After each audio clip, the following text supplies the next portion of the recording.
Welcome back. You're still watching the live broadcast of Parliament TV, and of course, we're coming to you live on channel 408 on DSTV, and we are at the Johannesburg City Hall. It is the Youth Parliament and the celebration of the 50th anniversary of the Soweto Uprising. And of course, the theme for today's Youth Parliament is Youth Empowerment for a Sustainable Future. And of course, this is supposed to start any time from now. And let's talk about the program and what it is that you can expect. Now, first and foremost, the program directors are one of our guests here on Parliament TV, Honorable Les Govender, who is the Deputy Chairperson of the NCOP, and of course, Honorable C. Frolic, who is the House Chairperson of Committees in the National Assembly. And of course, you can expect the first session to start at any time. We are looking at 10 o'clock start, but there must have been just few delays in the chamber. But for the first session, there is a theme for it, a thematic focus for it, from a localized student protest against the imposition of Bantu education and Afrikaans into a catalyst that contributed towards fracturing the apartheid regime governance construct. And as Sebo had said, it is a packed program. You can expect, like I said, to start at any given moment with a moment of silence, national anthem, and also the opening remarks by the Honorable Les Govender that Sebo spoke to earlier. And following that would be the welcoming remarks from none other than the Speaker of the Gauteng Provincial Legislature, Honorable Musopie. And of course, right after that, we have the Honorable Refilwe Mthweni-Tsipan, and she is the Chairperson of the National Council of Provinces, and she'll be providing a high-level opening address that will be setting the scene for today's Youth Parliament. Further to that, there is a message of support from Mr. S. Mazibuko, who is the youngest member of the South African Student Organization, and Ms. A. Sithole, a participant, and of course the sister of the late Hector Peterson. And of course, the theme that Mr. Mazibuko will be looking at is We Planned and We Marched, what happened on 16 June 1976 and why it matters today, whereas the sister of the late Hector Peterson, Ms. A. Sithole, will focus on how the march was organized, the role of the students, response of the state, and lessons for the youth of today. And Sebo, I cannot wait to listen to the sister of Hector Peterson and Ms. Sithole. Of course, also the youngest member, Mr. Mazibuko. He was the youngest member of the South African Student Organization that we'll be hearing from. And from there, 10:45, we give you a historical context of exactly what transpired on that day. Through a short video, we'll show you images, footages, and also testimonies from the June 16, 1976 participants. And of course, going forward, we have the sub-theme, which of course the session chair at the time will be Honorable Kumbaka, which Temikosi had a conversation with here on Parliament TV. And of course, that will be under the National Youth Development Agency Progress Report on the implementation of its mandate and strategic interventions undertaken since 2025. And I think, Temikosi, this speaks to the biggest one of our biggest conversations that we've been having throughout Parliament TV, but when we talked about the issue of policy and implementation and how there is a gap that needs to be. This conversation will be looking at that, because not only will the conversation be about the challenges that should be addressed today, but the resolutions that were undertaken last year and what the progress has been there.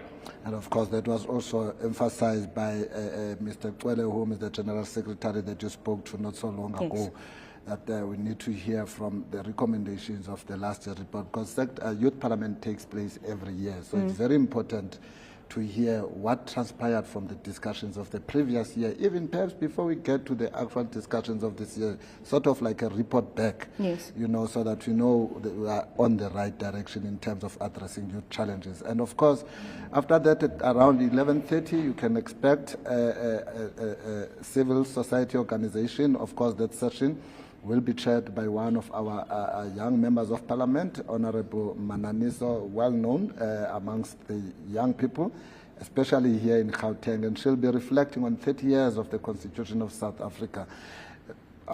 Probably just responding or asking some questions, or asking questions that would need responses.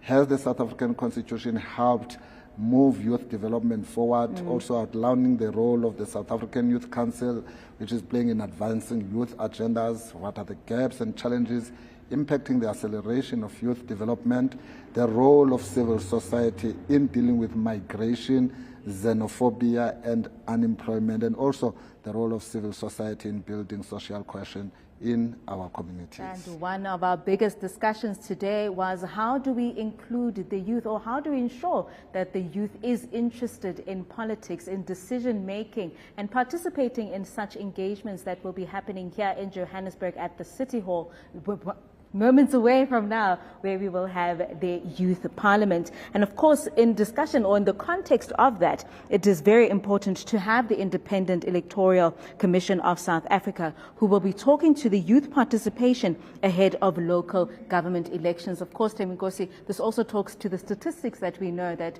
a lot of the times voters are not, most of them are not the youth.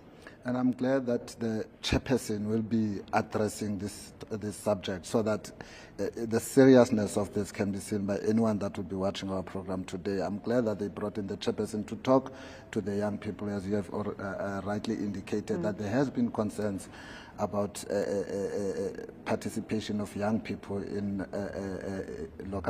in voting processes generally.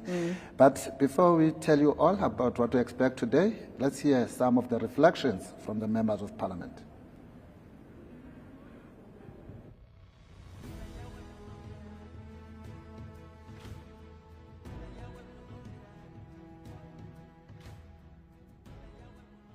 The struggle of young people of June 16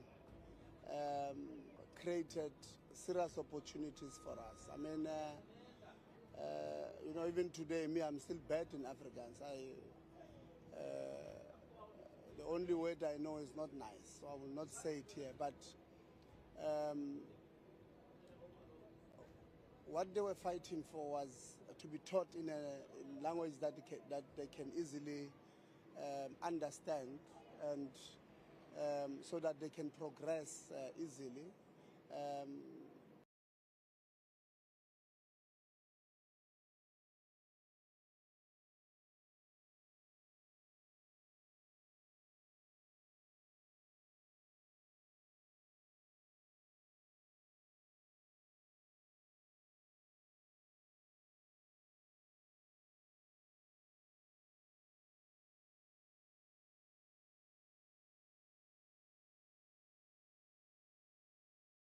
Have you seen the youth of June 16 was fighting for? We're not fighting to abolish Afrikaans as a language. It was to abolish it as a medium of instructions for everyone. So they wanted a choice. People should have a choice.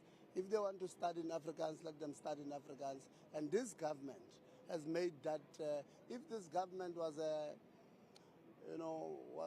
regressive government, they would have said, no, because of the history of this country, let's close down African schools. No, but we did not do that. We said those African people themselves, they do have the rights. They must enjoy the full rights as South Africans, and they must, if they decide to learn in Afrikaans, let them learn in Afrikaans. Those who want to learn in English, let them And of course, that was some of the reflections on the 16th of June 1976, of which tomorrow is the 50th commemoration, of that year and what happened then. And we can just go and see, I think just started, the session has started in the chamber, so let's cross over to the chamber.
And from those images, you can see that people are preparing for the Youth Parliament, which is today on the 15th of June 2026, a day before the 50th commemoration of the 16th of June 1976 Soweto Uprising.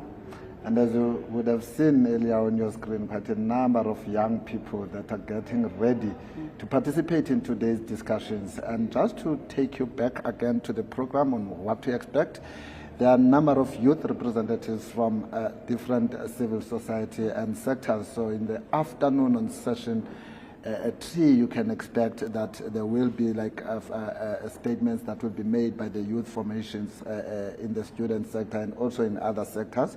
So you can expect to hear on the state of the higher education and training, the current epoch, emphasizing on access to education, NSFAS, curriculum, student support and student accommodation, and of course that will be delivered by the President of the South African Union of Students, Mr. S.H.M. Kambako. And of course, apart from that, when we talk about the youth challenges, we talk about youth unemployment. And one of the issues that is always touched on is the lack of opportunities, especially when it comes to entrepreneurial opportunities, where youth can be able to access capital and ensure that they are able to run their own businesses and become their own employers rather, and employ other youth instead, right? And of course, when we talk to that, we talk to, when you look at the program, you have youth entrepreneur that will be talking to that. And we have Mr. Xaba of the South African Youth Chamber of Commerce, who will be touching on some of those issues. Of course, we're talking about resources, we're talking about issues of capital, we're talking about the lack of opportunity. And of course, hopefully he will be reporting on what some of those challenges are and maybe some of the solutions with regards to that issue. And of course, as you would know, that we are quite a diverse country, so there will also be certain discussions that will be relating to issues that are raised, in particular in Chapter 2 of our Constitution in the Bill of Rights.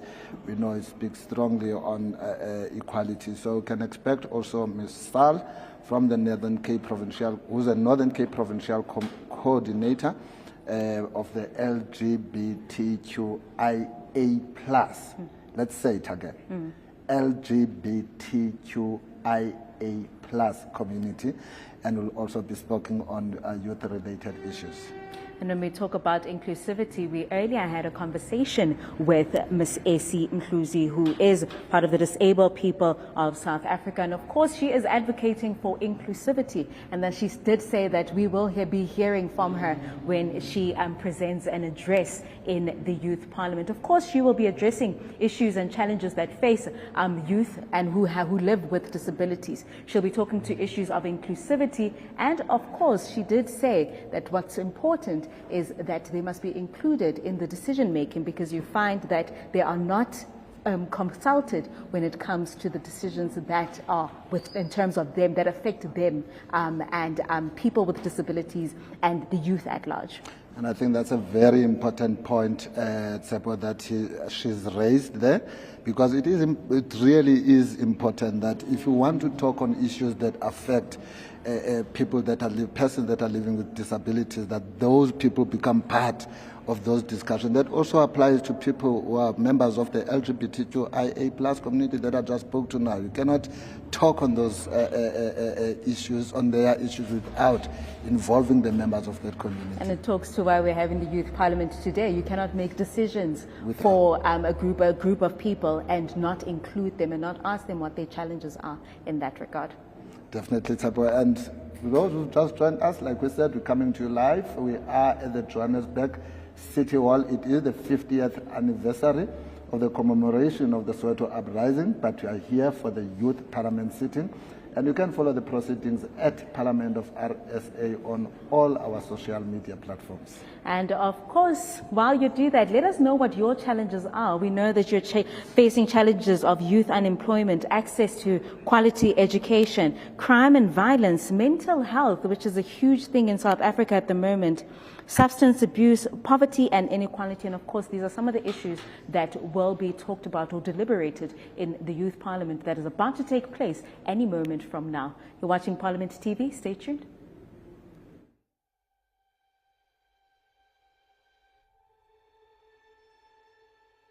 "50 years ago, the youth of South Africa changed the course of our nation's history.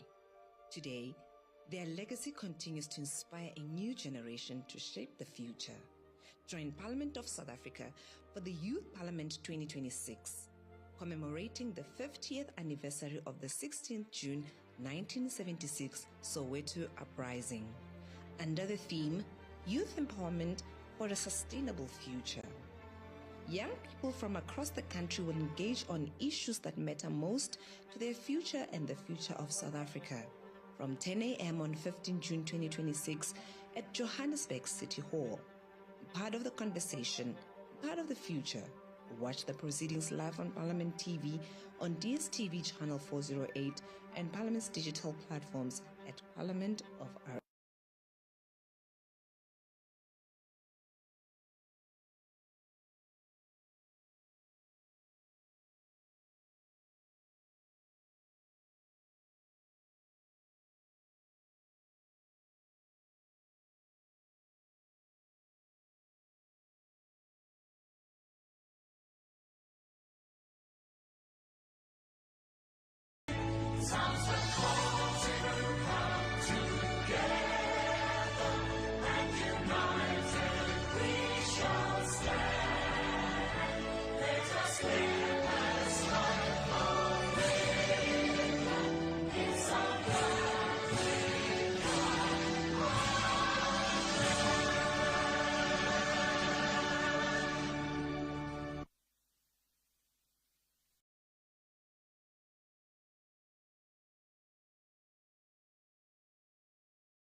and proposed practically.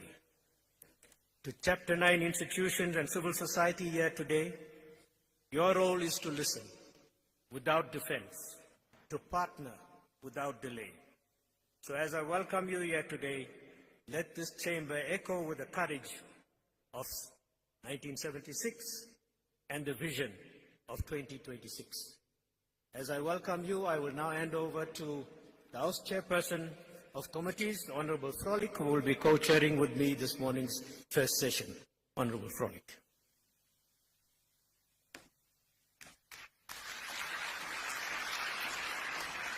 Thank you, Honorable Governor. I was just going to say, why don't we give him a nice hand and round of applause?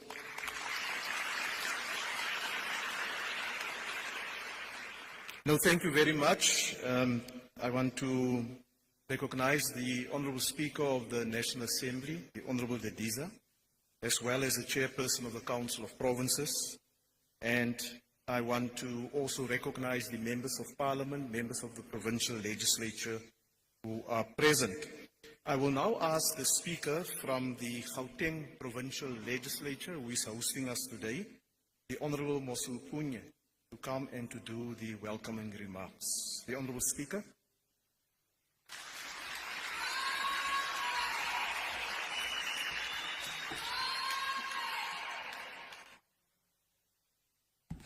Thank you very much for that generous reception.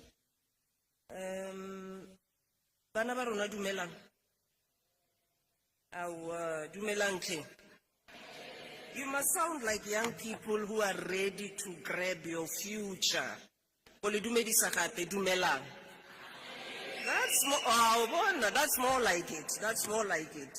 It tells us that you are ready to take the baton that's going to be handed over.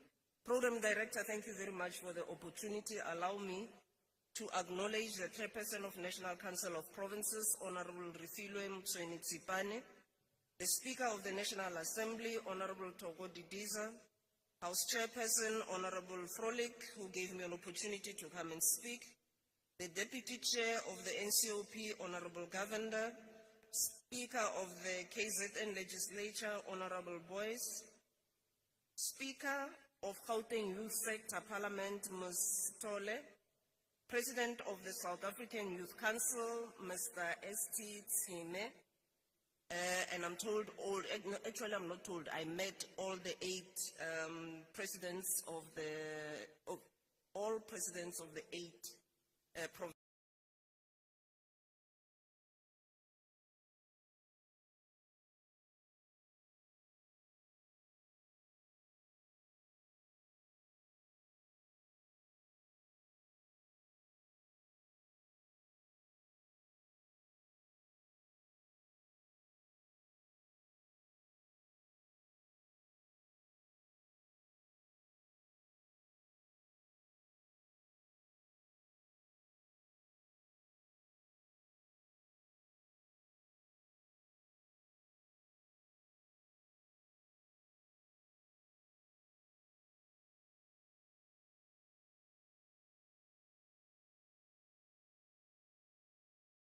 Acknowledge the presence of the Deputy Chair, also then acknowledge the presence of the Deputy Chair of Chairpersons, whose direct responsibility is to convene youth parliaments in the province, Honorable Kunene.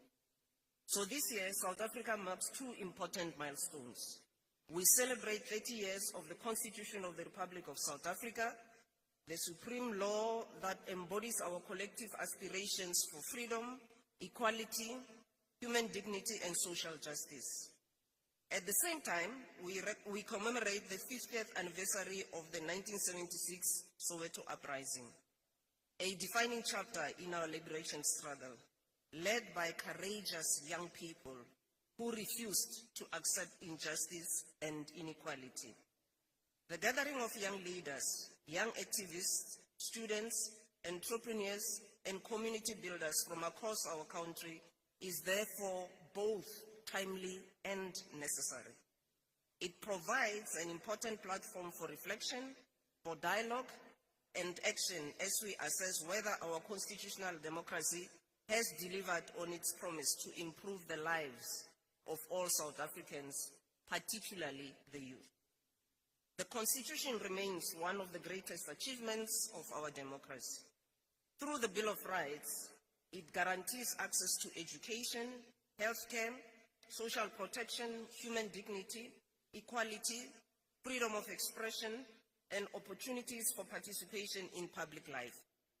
It provides the foundation upon which we continue to build an inclusive, non-racial, non-sexist, and democratic society. However, while we have made significant progress over the past 3 decades, we must also acknowledge the realities confronting many young people today.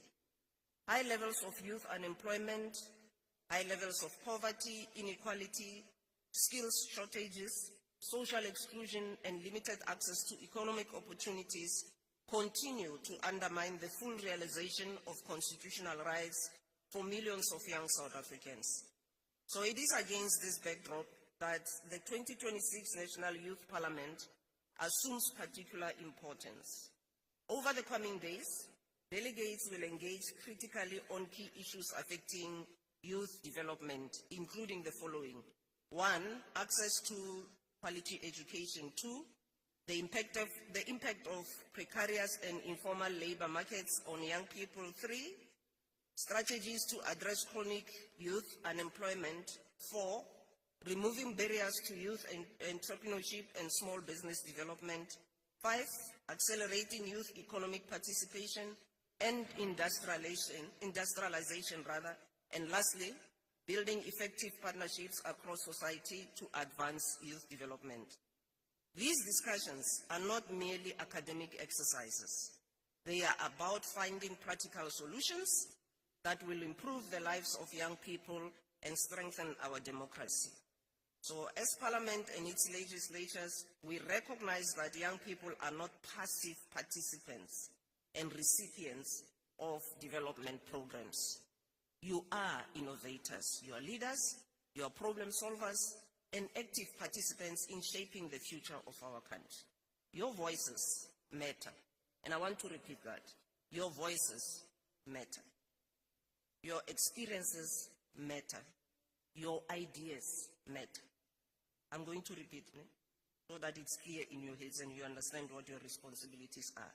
Your voices, your experiences, and your ideas matter. The Youth Parliament, therefore, serves as an important democratic platform through which young people can engage directly with lawmakers and decision makers, influence policy debates, and contribute meaningfully to the development of our nation. So as we commemorate the sacrifices of the youth of 1976, we must ask ourselves an important question. What legacy will our generation leave for those who come after us? That question is posed to yourselves, by the way. We, the youth of 1976, answered what our question was, and I'm taking it for granted that you know what it was. The answer lies in our collective commitment to ensuring that constitutional rights become a lived reality for every young person, regardless of where they come from, their social background, or economic circumstances. The future of South Africa depends on our ability to harness the energy, creativity, innovation, and determination of its youth. It depends on creating opportunities that enable young people to participate fully in the economy, contribute to social development, and realize their full potential. I therefore encourage all delegates to participate actively, to engage respectfully, to challenge ideas constructively, and contribute solutions that are practical, that are innovative, and that are forward-looking. Let this Youth Parliament be remembered not only for the quality of its debates, but for the impact of its resolutions on the lives of young people throughout our country. So on behalf of the Gauteng Provincial Legislature and the people of Gauteng, I extend a warm welcome to all delegates and guests.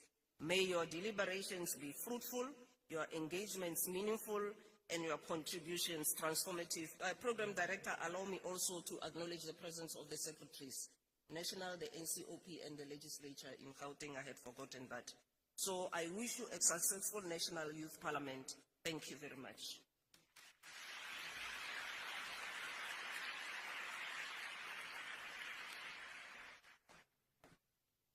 No, thank you, Honourable Speaker of the Gauteng Legislature, for those opening remarks. I now want to invite the Chairperson of the National Council of Provinces, the Honourable Mtsweni Tsipane, to the podium to deliver the opening address.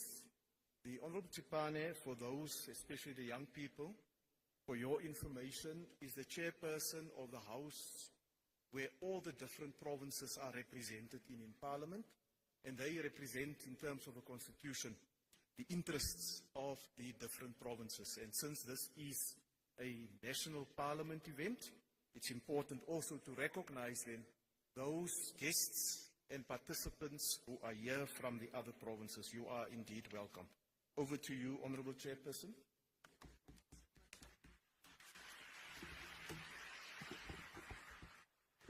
Thank you so much, co-program directors, Honourable Governor, as well as Honourable Frolic.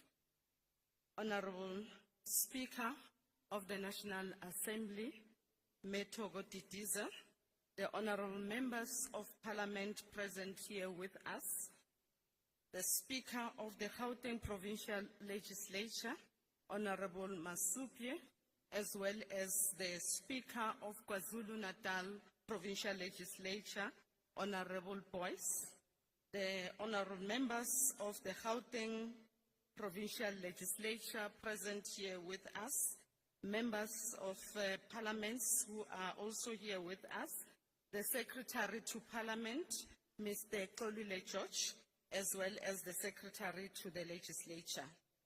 We also would like to take this opportunity and acknowledge the presence of the Chairperson of the National Youth Development Agency, Dr. Miende, the officials of Parliament and Legislature present, our special guests from civil society, youth-based, and student organization presence, delegates of the Youth Parliament, Dumelang, Sanbonan, Abshen.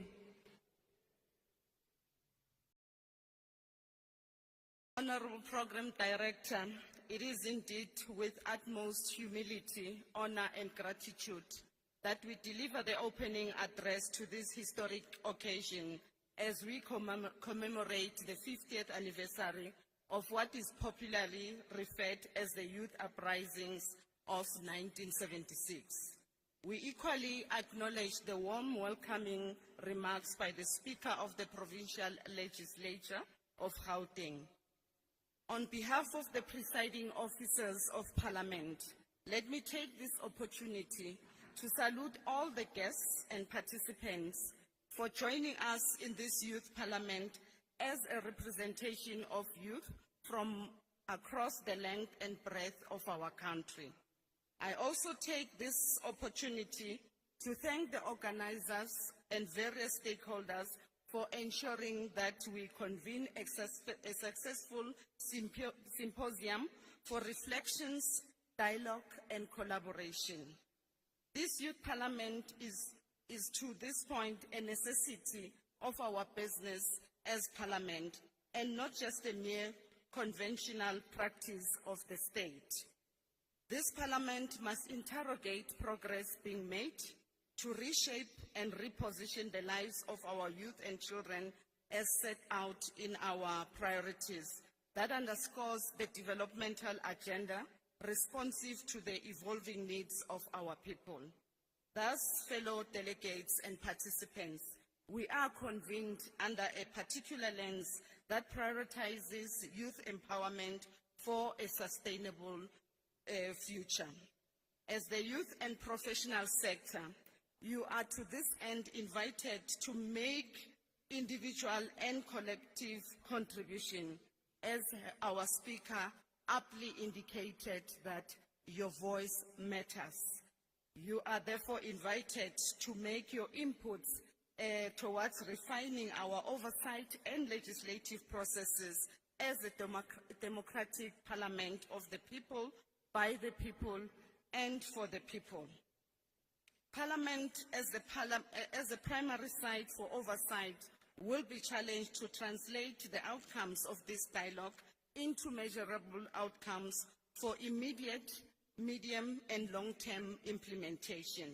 To achieve this, such platforms are critical as a means of constant evaluation and responsiveness to an evolving political, economical, and social environment in the local, continental, and global space. In commemorating this historic occasion, the current generation must properly locate the essence of the 1976 struggle in order to understand present challenges as part of the long arc of liberation. This was a moment in our painful history when the youth, the children of Soweto and across the country did not wake up to die, however, decided to take ownership of their future through a protracted struggle to confront and combat their oppression. This youth-led of 1976 became the focal point of opposition when other organizations fighting for liberation were either banned and many leaders were in exile, underground, or imprisoned. It was characterized as the period of people's power, where apartheid rule was being displaced in all corners of society through forms of self-government across our communities. It was a period of a liberation of consciousness from psychological and political oppression to rebuild political unity for self-determination.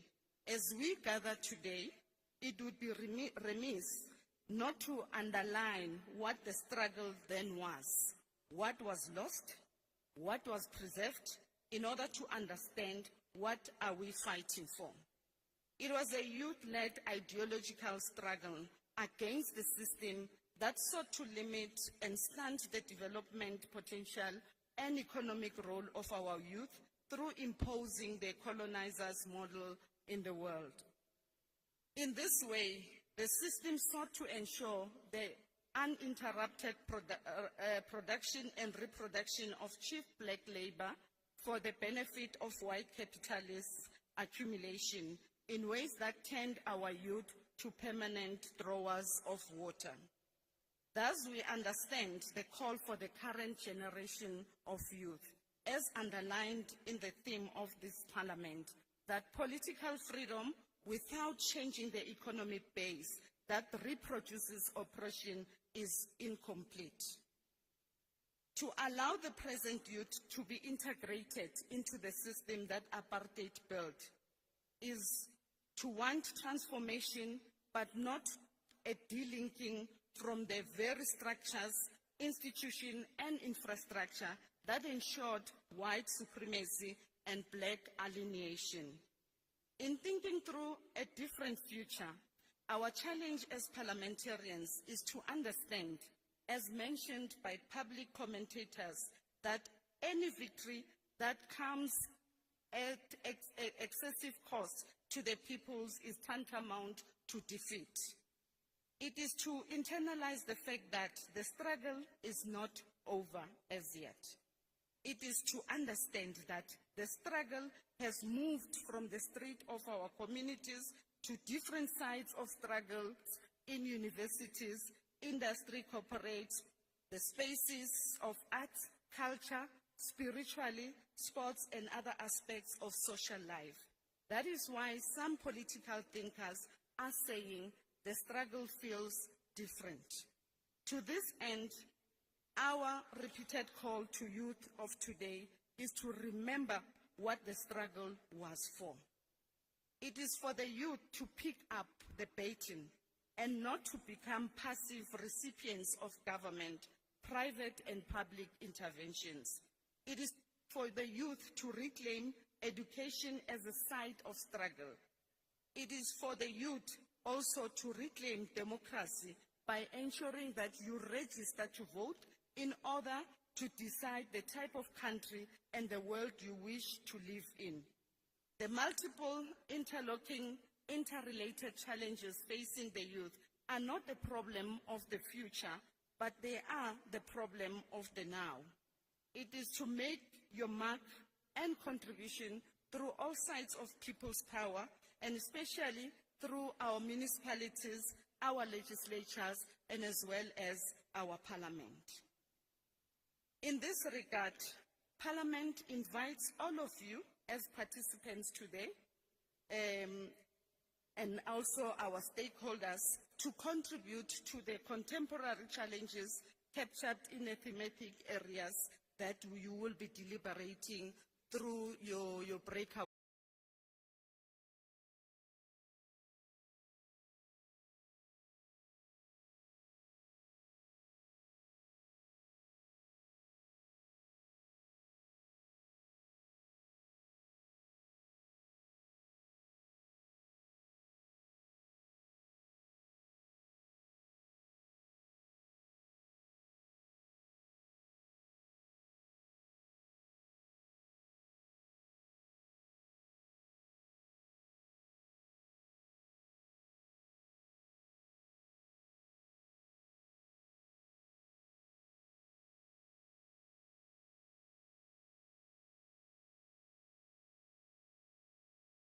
The 1976 uprising. The messages of support will be delivered once the invited guests have arrived. And I think for the young people it's important to note the momentous and historical occasion that happened on June 16 that ignited not only in Soweto but around the country uprisings, different formations, young people taking the lead in dealing with what our session's thematic focus is. From a localized student protest against the imposition of Bantu education and Afrikaans into a catalyst that has contributed towards fracturing the apartheid regime governance construct. I will now ask for the images and the video to be flighted. Thereafter, we will hand over the chair to the Honorable Kumbata and also the Honorable Billy. Thank you.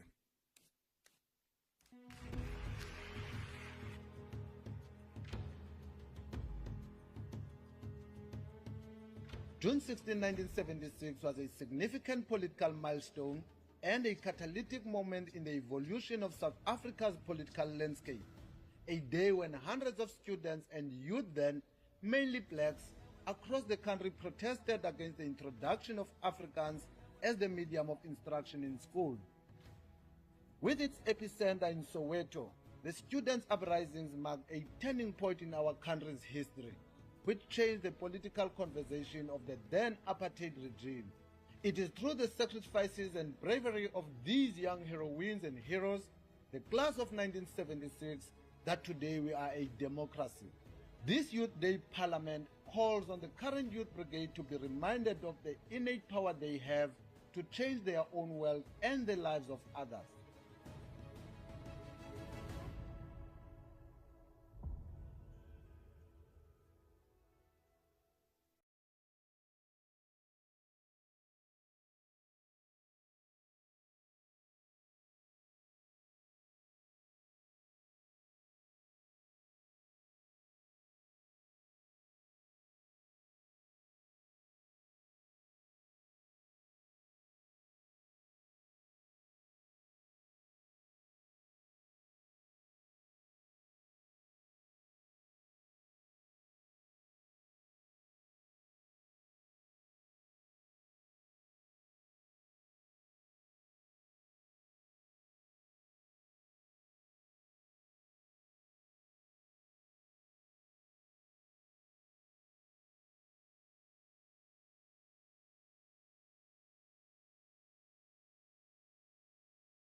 Youth development is a constitutional obligation and a national imperative. Therefore, the question before us is simple. Are we creating a South Africa in which young people can thrive, or are we merely managing their frustrations? For millions of South Africans, the promise of democracy remains incomplete. They are educated but unemployed. They are innovated but underfunded. They are eager to contribute, yet too often find doors closed to them. Behind every unemployment statistic is a young person whose dreams are being delayed, and a country whose potential is being diminished. That is why today's engagement matters, and this engagement of this report matters. The report we're about to receive is to assess whether the interventions undertaken by the NYDA since 2025 are changing lives, are they creating opportunities, and are they restoring hope? We are here to determine whether the programs are reaching the young person in Ngqusha, in Khayelitsha, in Soweto, in Giyani, and in every rural village and township where talent exists, but opportunity remains scarce. The National Youth Development Agency occupies a critical position in our country's development agenda. It carries the responsibility of ensuring that youth development is not fragmented, but coordinated, transformative, and not confined to policy documents, but visible in our communities. As we approach the 50th anniversary of the June 16th Uprising, we are reminded that young people have never waited for permission to shape their future of this country. The generation of 1976 challenged an unjust system and changed the course of history. The question for our generation is different, but equally important. Are we creating the conditions for young people to succeed, lead, innovate, and build the South Africa they deserve? So today we will examine the progress in the National Youth Service programs, the efforts being taken to advance economic transformation across government, and interventions aimed at dismantling financial barriers that continue to exclude young people from meaningful economic participation. Because ultimately, youth development is not about programs, but it is about the young people themselves. So let this engagement be guided by accountability and a shared determination to move from theory to tangible change. The youth of South Africa cannot live on potential alone, and I think as young people, our responsibility is to ensure that where talent exists, opportunity follows. With that being said, I would like to call upon the chairperson of the NYDA, Dr. Sunshine Miende, to come and provide us with a report. Are they present? Okay. I'm told that that Dr. Miende is running a little late, so we will proceed with the program, and I will then ask Honorable Billy to start with the discussion session. But before that, I would like to say to the young people that are here today, the youth of 1976 did not have an opportunity to speak to parliamentarians. They did not have an opportunity to speak to those who were in power at that time. But you as young people today, you have the opportunity to come face to face with parliamentarians, and especially the young parliamentarians who are representing you in the National Assembly as well as in the NCOP, where we have committees in the social cluster that deal with issues of education, healthcare, social services, and so on. And they are here today, and you are privileged to have that opportunity to interact with them and to lay your issues on the table so that they then take it forward. And remember that those of you that are here, you are here with a very weighty issue on your shoulders because you are representing millions of students and youth around our country. So you have a very serious obligation to the youth of our country to bring your issues to the table. And I don't want you to feel daunted or afraid in any way that you are in the presence of parliamentarians and that your voices should be subdued in any way. I want to encourage you to speak openly, to speak freely, to speak respectfully, so that we can then see how we take your issues forward. Having said that, I will hand back to Honorable Billy and Honorable Kumbaka. Thank you, Honorable Chairperson. With that being said, may I also then just move to the President of SAIC to come and reflect on the 30 years of the Constitution. Thank you.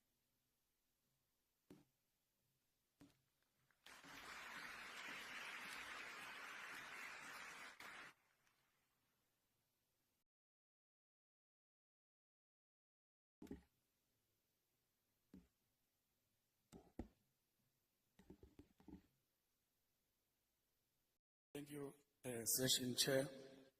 Honorable Speaker of the National Assembly, Medi Tiza, Chairperson of the NCOP, Honorable Mtsoeni Tsipane, Deputy Chairperson of the NCOP, Honorable Kavenda, House Chairperson on Committee and Oversight and Public Participation, Honorable Frolik, Speaker of the Gauteng Legislature, Honorable Masupuye, Honorable Speaker of the KZN Legislature, Honorable Boyce, Honorable Members of Parliament who are here, Honorable Members of the Youth Parliament, who are called to come and reflect on the Constitution, on the 30 years of Constitution.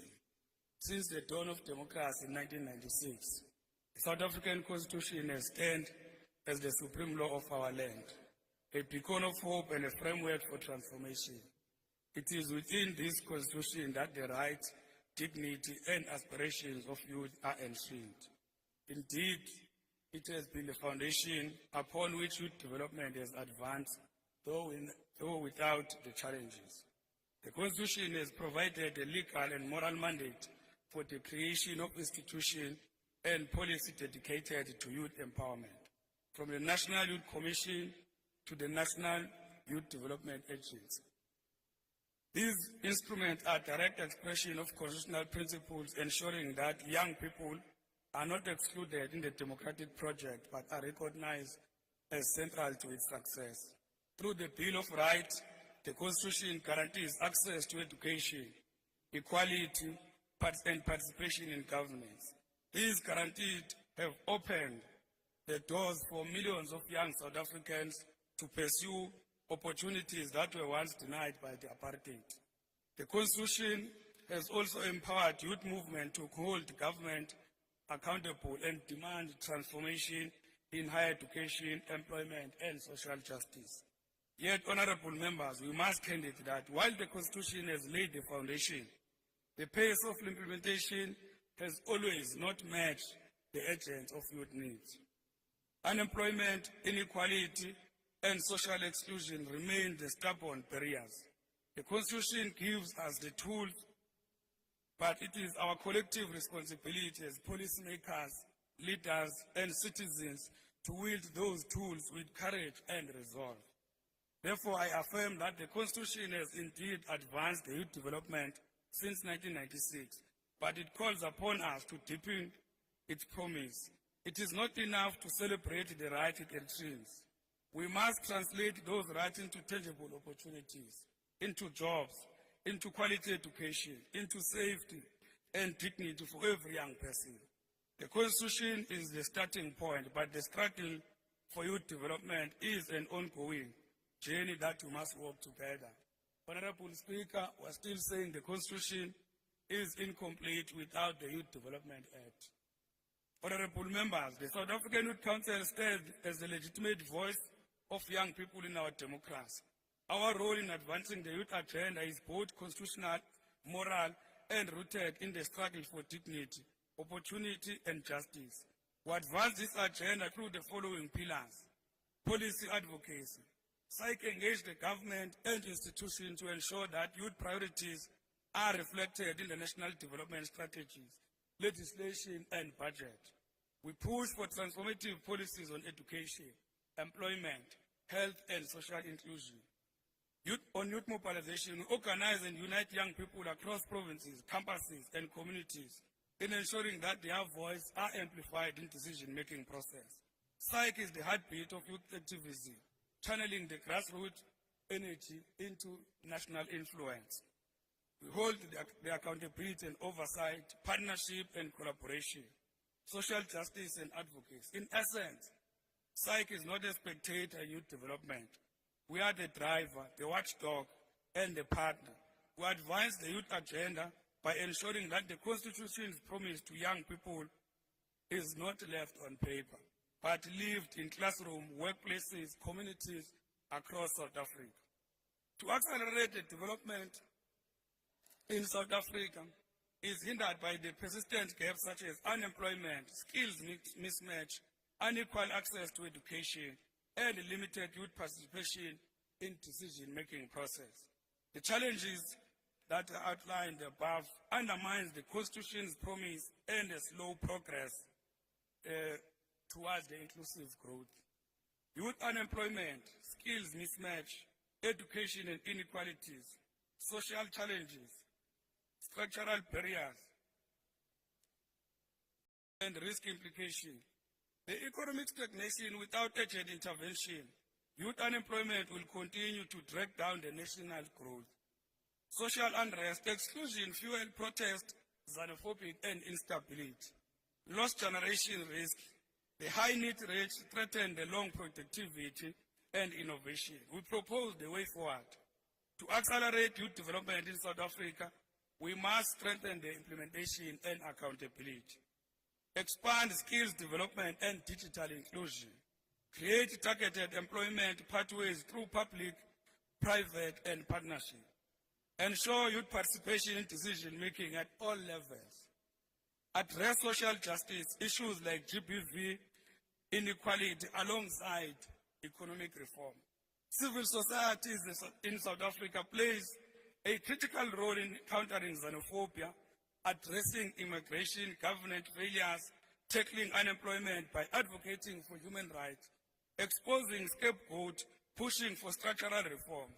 Their intervention emphasizes equality and accountability rather than violence and exclusion. Civil society's role in immigration and xenophobic. It's human rights, countering xenophobic narrative, community protection, civil society role in addressing unemployment, its policy pressure, youth empowerment, partnerships, partnership with business. There are risks and challenges. Scapegoat migrant divert attention from real cause of issues, which is unemployment, inequality, violent mobilized groups. It gives an opportunity to violent groups that are mobilizing, like Operation Tutula. Weak immigration governance, backlog, corruption, asylum delays, fuel the resentment and create fertile ground for the xenophobic rhetoric. Civil society is the moral compass in South Africa's immigration and unemployment debate by defending rights, debunking the myth, and advocating for structural reforms. They ensure that solutions are rooted in justice, accountability, rather than divisions and violence. Civil society in South Africa is the glue that binds community together, especially in times of division, inequality, and social unrest, by mobilizing citizens, advocating for justice, and fostering dialogue. Civil society organizations strengthen the foundation of social cohesion. Key roles of civil societies: promoting dialogue, human rights, community development, and conflict resolution, including partnership with government. Civil society is the bridge between the Constitution and the community by promoting dialogue, defending the rights, and empowering youth. It ensures that social cohesion is not just an ideal, but a lived reality in villages, townships. Without civil society, the dreams of a united, inclusive South Africa would remain incomplete. I thank you.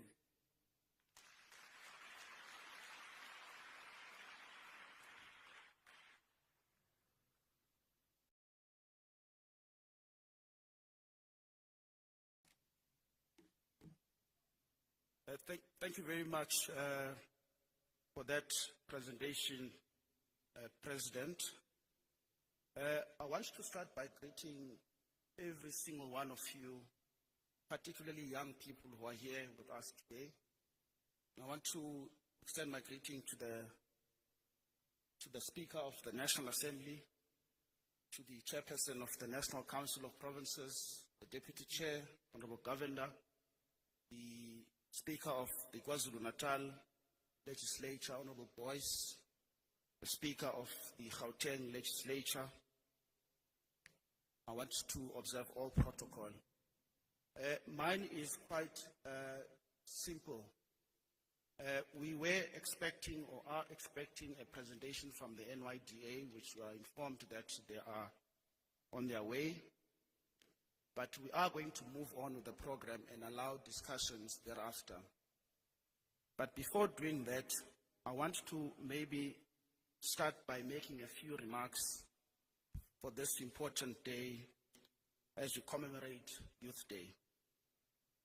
And we do so in the shadow of one of the most significant moments in our nation's history. The youth of 1976 challenged injustice, demanded dignity, and changed the course of South Africa forever.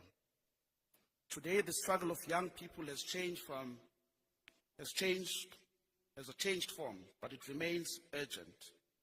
The challenge confronting many South Africans is no longer exclusion from education by law, but exclusion from opportunity.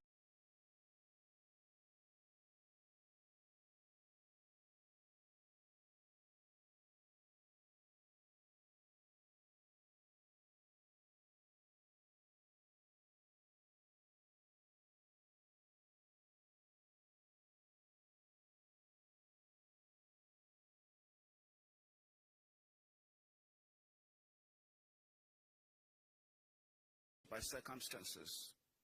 Millions of young South Africans being unemployed.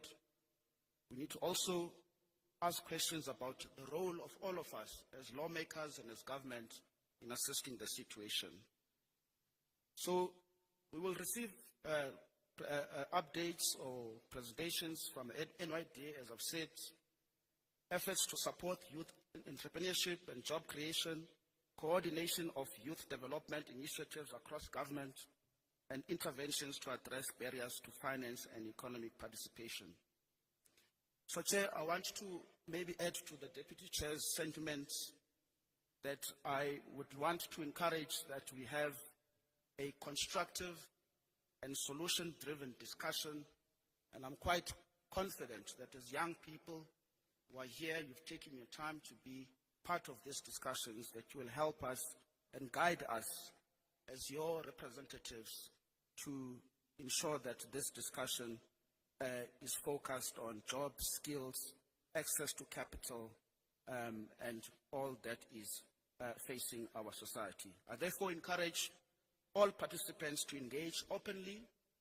I want you to ask difficult questions and contribute practical ideas that can help shape a better future for South Africa's youth. With those remarks, I want to start by maybe inviting the IEC, Mr.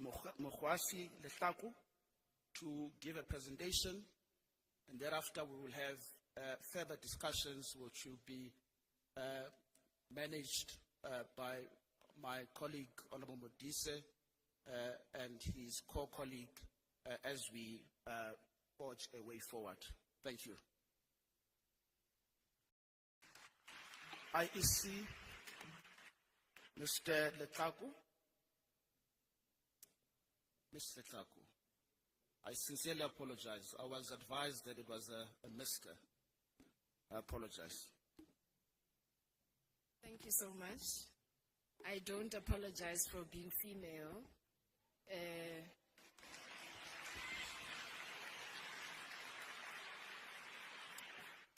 But good morning and thank you very, very much. I do want to stand on the protocol that has already been established, but I do want to acknowledge and say thank you for the invitation, Honorable Speaker of the National Assembly, Honorable Chairperson of the NCOP, and the Deputy Chairperson, members of Parliament who are present here, Honorable Speakers of provincial legislatures, and all representatives of our fellow Chapter 9 institutions, such as the one that I come from, the Electoral Commission of South Africa, and of course, all distinguished guests and young people, most especially.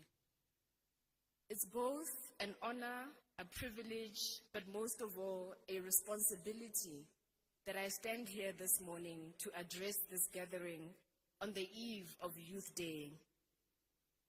I hold this responsibility with profound significance for the nation, because this is the year in which we commemorate 50 years, half a century of that day in 1976. As we mark 50 years since the uprising, when courageous young people stood up against injustice and fundamentally altered the course of South Africa. We also celebrate, as has been said by previous speakers, 30 years of our Constitution. A very, very important Constitution, and not just a document that establishes the Chapter 9 institutions, such as the IEC. These milestones invite us not only to reflect on how far we have come, but to ask difficult questions about the future we are building together. The young people of 1976 demonstrated that youth are not merely beneficiaries of change, but they are creators of the change that they want to see. Today, the challenges that confront young people are very different from those of young people of 1976, but they are no less significant. Youth unemployment remains high. Many young people continue to face barriers to education, economic participation, and social mobility.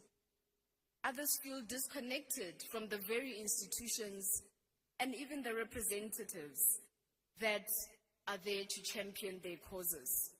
And we, as the IEC, conduct research and have been doing so over 20 years that tells us the trends of people's support for democracy. And our latest research in our voter participation survey told us that we have hit historical lows when it comes to support for democracy. And that is very worrying, not just for us as an institution, but is something that should and is worrying all of us, I believe, as a country. But despite all of these challenges, there are things we can celebrate, and there is a lot of optimism that we can all look forward to, such as the upcoming local government elections. The question before us then today is, how do we create an environment where your potential can be realized? And how do you, as young people, utilize your voice in the form of your vote to realize the future that you want to see? As the Electoral Commission, we believe that democracy is strongest when people are not just passive observers, but are active participants. Participation doesn't just begin at the ballot box. It includes engaging in dialogues as we are today, but also holding institutions and all institutions to account. Contributing to community conversation, to community development, and helping to shape the policies that will affect your daily lives. As South Africa prepares for the next local government elections, the participation of young people has never been more important. Local government is where many of the issues that matter most to you as young people, to myself as Moagesi, experience every single day. And this is the connection that I wish for all young people and all voters to remember and to realize. We do recognize that people do exercise a choice to participate or not participate. But I, for one, have never seen anything change for the better when nobody did nothing. When young people participate, it makes a difference. It makes a difference because young people are the majority in our country today. We are a very young country and we are a very young continent. And therefore you have the numbers to mobilize, to encourage and to inspire others to come along and to register to vote. As the Electoral Commission, we remain committed to creating opportunities for meaningful youth engagement, and through our civic and democracy education programs, partnerships with educational institutions such as the ones you come from, civil society, traditional leaders, faith-based organizations, and youth formations, we continue to work towards building a culture of active citizenship and democratic participation. As we engage in today's discussions, I want to encourage you to ready yourself for the 4th of November 2026. The future is not something that must happen to young people. It is not something that happens for young people, but it is something that young people must create for themselves. On behalf of the chairperson of the Electoral Commission, I wish to thank you for giving us the opportunity to address this occasion. We urge all young people in this room to please go to the back of the room where our colleagues are able to assist you to register to vote, but also visit your voting station on 20 to 21 June and ensure that you are election ready. Register to vote, get up, show up, and vote on the 4th of November. Thank you very much.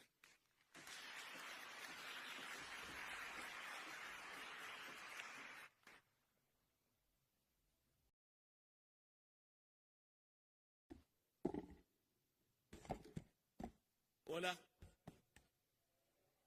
Hola. Fere. Khaleli buasingam lama. Yeah? Yeah, asizwe na maflake la. Yabona, yabo. Finally, you are here. How many of you were here in 2010? FIFA World Cup. 2010 FIFA World Cup in South Africa. How many of you were there? So do you know when he said, feel it? Feel it! Thank you. As far as any vavavum, they serious too much. You are not in parliament, don't be too serious. This is your event. We are live. How many of you are doing metric? Final year of education in high school. 1, 2, 3. Only 3. Are you passing? Are you finishing? How many of you are irritated by going to school? You know, you don't want to wake up in the morning. At some stage, you didn't want to wake up.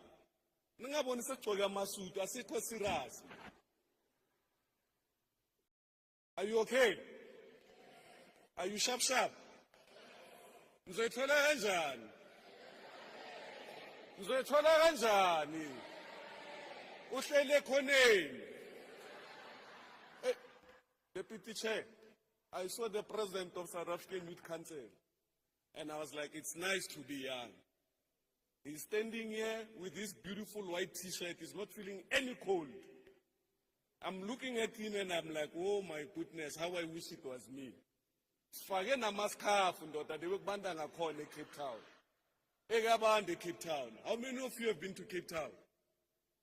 Ekabande Cape Town.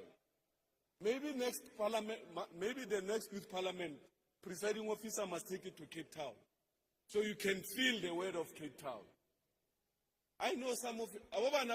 Who's from the township here? Which township are you from? Eh? Where? Soweto. All right. Wena? Zablan. How? Wena? Alex? Gopi. 13, 14, 18. Wena? Yeah? Sharpeville. Twin Stars. Sharpeville Massacre. Hey, Matod. Hey. Wena? Yeah? Rondas.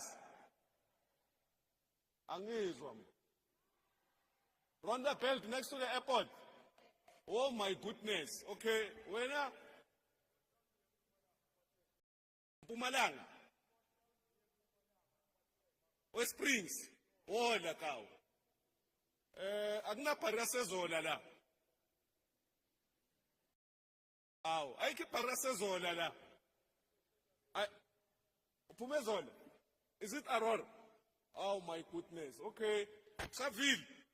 Ngihlalile Shaville kaw. Do you know Dubula Street? Do you know Dubula Street? In Shaville. I stayed there. Okay. Let's get back to the business of today. You've heard the presentation from the President of South African Youth Council, right? He's representing you as young people. Now, the Parliament is here. In relation to what he said, what is it that you want to add? Is there anything else that you want to add? Or is there anything that you feel is lacking that you want to add? If so, please raise your hand. We are going to give you a chance. We're starting here. 1. Are you from school? Yeah? Oh, you are youth. Oh, okay. So I thought you are youth and Njengam. Oh, okay. We youth. Oh, all right. So 1, please remember your number. Please remember your number. So we start with you. 1, 2, 3, 4, 5, 6. Says I up. Ni 6 this side. Yabo. 7, 8. So there are 8 this side. Remember your number. Says I up. 1, 2, 3, 4. There are 4 of you this side. 1 a cap, 2 my lady next to the gentleman, 3 behind you, 4 behind you. So there are only 4 this side. We are coming this side. Paramis. I'm your history teacher. Paramis angikubona. Yeah. Ungayenziswa angikho sure ukuthi uphakamisile or uphakamisa. So it's 1, 2, 3, 4, 5, 6, 7, 8, 9, 10. Yehlisa isandla ngithi number 10. Are you raising your hands? You are 11, eh? So Jezi number 10, idume wonke umhlaba. Aw, Khosi number 12. Sharp. And then you come in this side. 1, 2, 3, 4, 5. So it's 3 at the back, 2 in front. So it's 1, 2, 3, 4, 5. So it's 5, it's 8, it's 4, it's 11. 12 here, right? Please remember your numbers. It's a by the way, ne? It's by the way. So you'll be number 9. All right. Let's start with number 1. Be mindful of the time. Straight to the issue. You don't have to speak English. You can speak any language you want.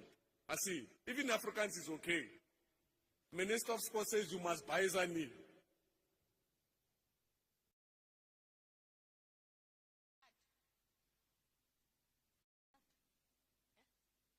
Hi everybody, am I loud enough?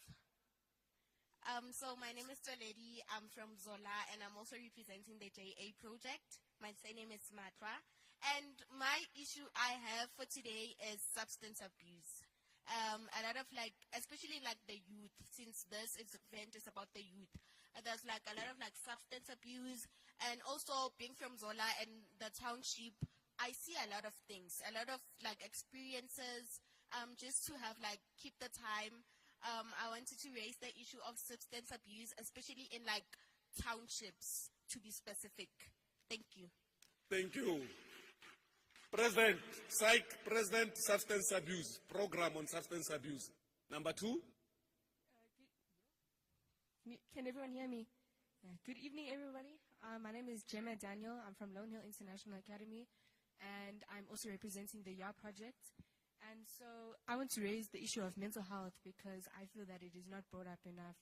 So 14 to 20% of South Africa's youth struggle with a mental health disorder.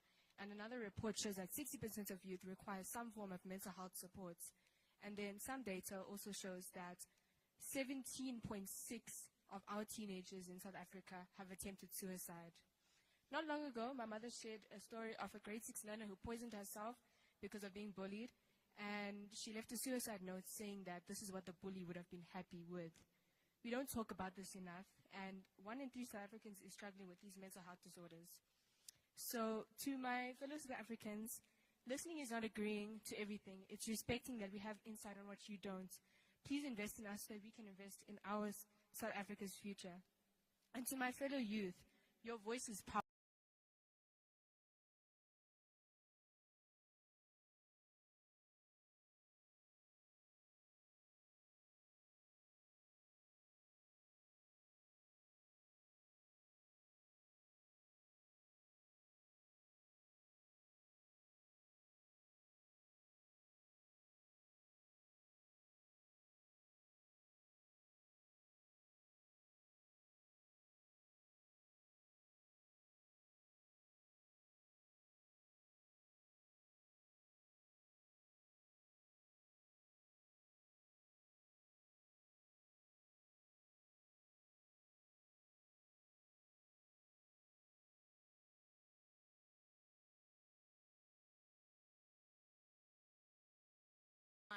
million young people are currently without employment.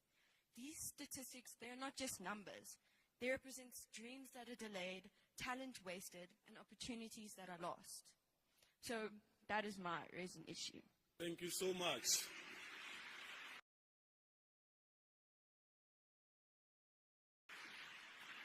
Greetings and salutations to the House at large. I'm Travano Abrams, national focal point for the youth at the South African Institute of International Affairs, and also representing the JA project. I want to just add on what my junior advocate said about unemployment. Unemployment is something that scares us as high school learners, because with a rate of 60% unemployment, our chances are more than half that our chances of getting a job after school. So what I want to also add on is that with the high unemployment rates, what are the issues or measures and ways that the parliamentarians have come up with to reduce the rate of the unemployment so we don't live in the fear that we're currently living in? Thank you. Thank you. Behind you, number 5. Okay, number 6. There with the white.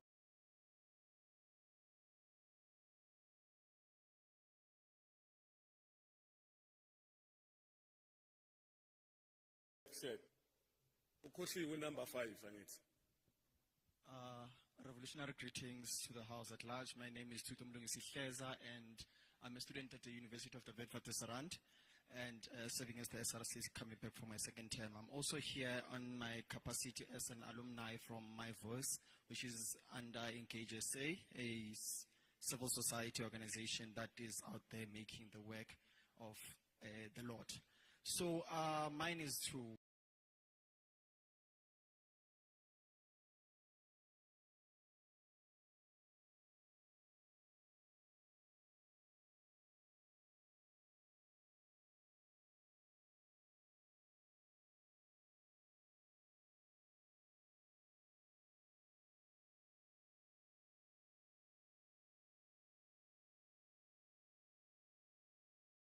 the parliament also, and also other investors, to actually put more like a fund that is going to go and assist the young people, particularly in higher institutions of higher learning, and also deal with this thing of the student debt that we are facing as a country.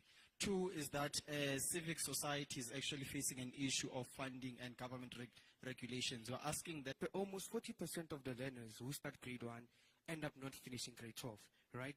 Where your grade 9 and 11 are one of the most crucial grades where the, where the dropout rate is the highest, right?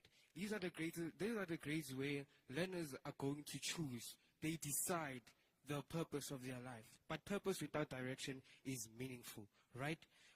It's stated that grade 9s, right, for learners who are 15 years old, almost 15% drop out, right? And these are one of the teens and very young. And 9% of 17-year-olds, they drop out too.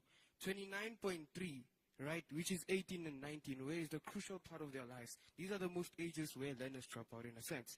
But who am I to come here and just only speak about problems, but not the power of accountability? So today I just want to talk about, not talk about in a sense, but I want to say that choices is meaningful when opportunities exist. If learners are given enough opportunities, then their choices is going to be meaningful. So the solutions in which I would like the organization to implement, right, is strengthening the foundation where learners are going to be equipped with skills that are relevant within the 4th Industrial Revolution. Thank you. Thank you. Behind you.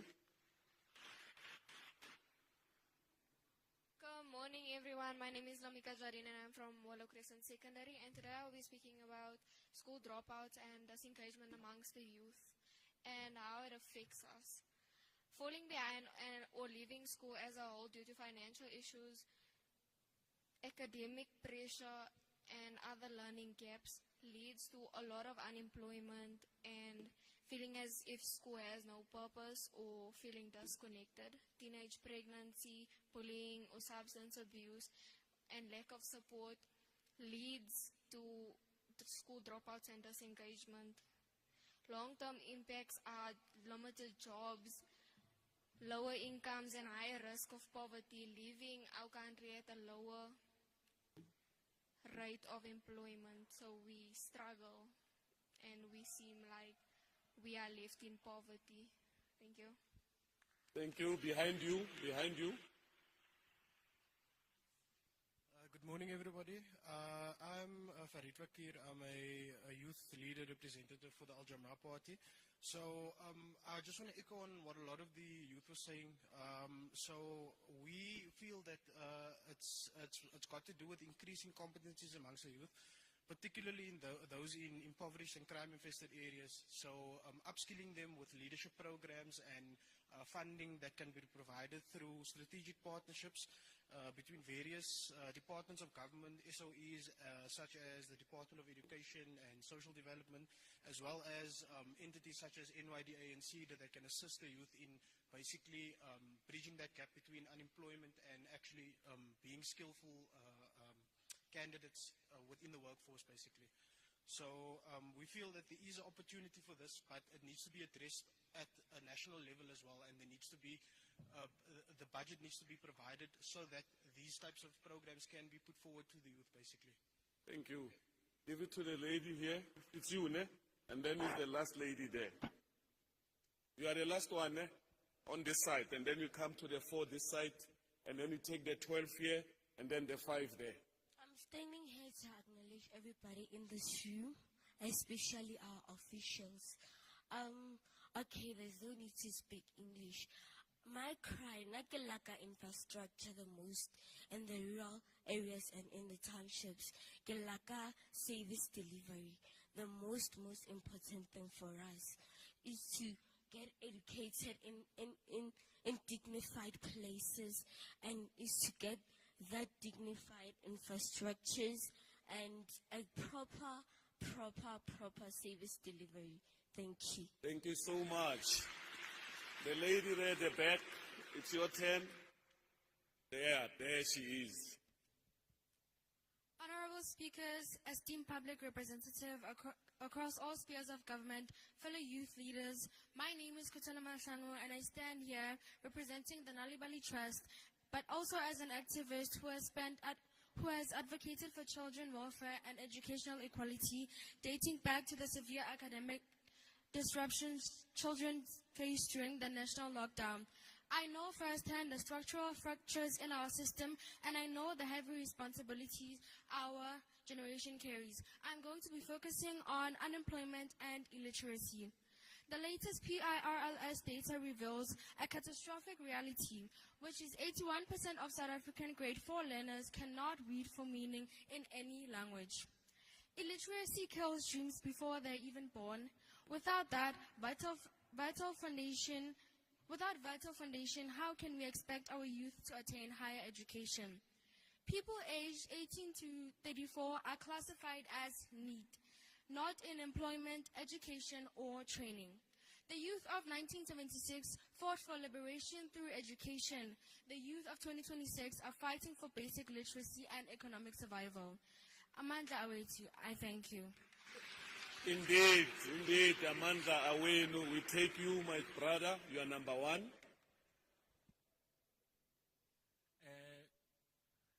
Hello. Good morning, everybody. I don't know what is said to sort of give respect to the people that are here delegated to come and be here with us, and fellow young people here. My name is Lotanang Makoti. I am here representing the youth wing of United Africans Transformation called Tomorrow's Future. My main reason for standing up is that I feel like there is a sense that we are out of touch with reality. We are continuing to say, let us call young people together to come and have these talks. First and foremost, inside this gathering, a gathering of this nature was there last year. I was hoping that we could start off with a progress report of what is happening on the things that we discussed last year. Secondly, I was hoping that we could have a chance as delegates and as representatives of the various organizations to come and reflect on where we are as young people. Because here's what is happening. Right now we are having conversations about young people being involved in drug abuse and all of these things, but we're not having conversations as to why it is that people have been relegated to being drug addicts in our community. The reality of the situation is that there is no alternative that is offered by the South African government.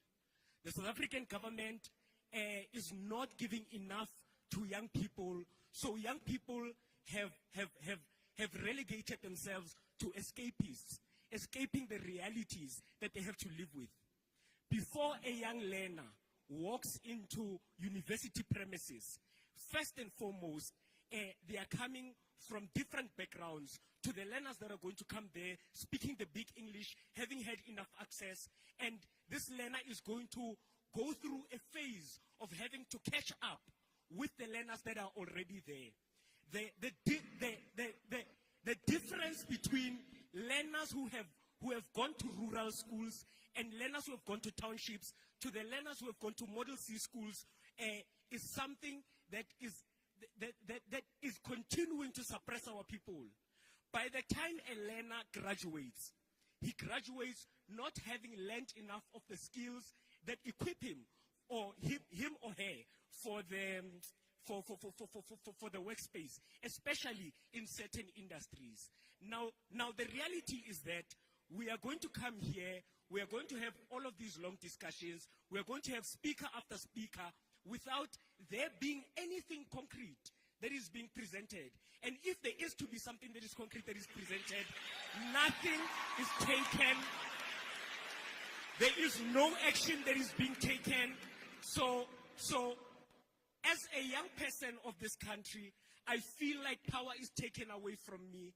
I feel like all of these things that we are doing, coming here to come and have these long conversations, is just box ticking exercises. We are still going to go back. We are still going to go back to our communities to go and encourage young people to apply to go to VETS and UCT, where they are going to go into VETS and UCT having qualified with enough marks. They will walk in there and there will be a student right next to them. And I'm sorry for racializing it. The student is going to be white. He's going to open a MacBook. This child is waiting for a laptop from NSFAS. He still needs to learn. He still needs to learn how to operate that laptop. Now, equally in the house, we have NYDA, who also have arrived late to this gathering. The NYDA arrived here late. I arrived here at around 7 a.m. Now, what is being said to me, when the people who are part of the committees that have invited us here are arriving an hour after we were supposed to start, it is a clear indication, leaders, that we are not respected in this house. I think the NYDA owes us a sincere apology for arriving at a time when they want. Now, in addition to the apologies that the NYDA owes us, the NYDA is communicating with everybody through virtual platforms. Now, the question is, who has access to that? You go and speak to the common child in the rural area.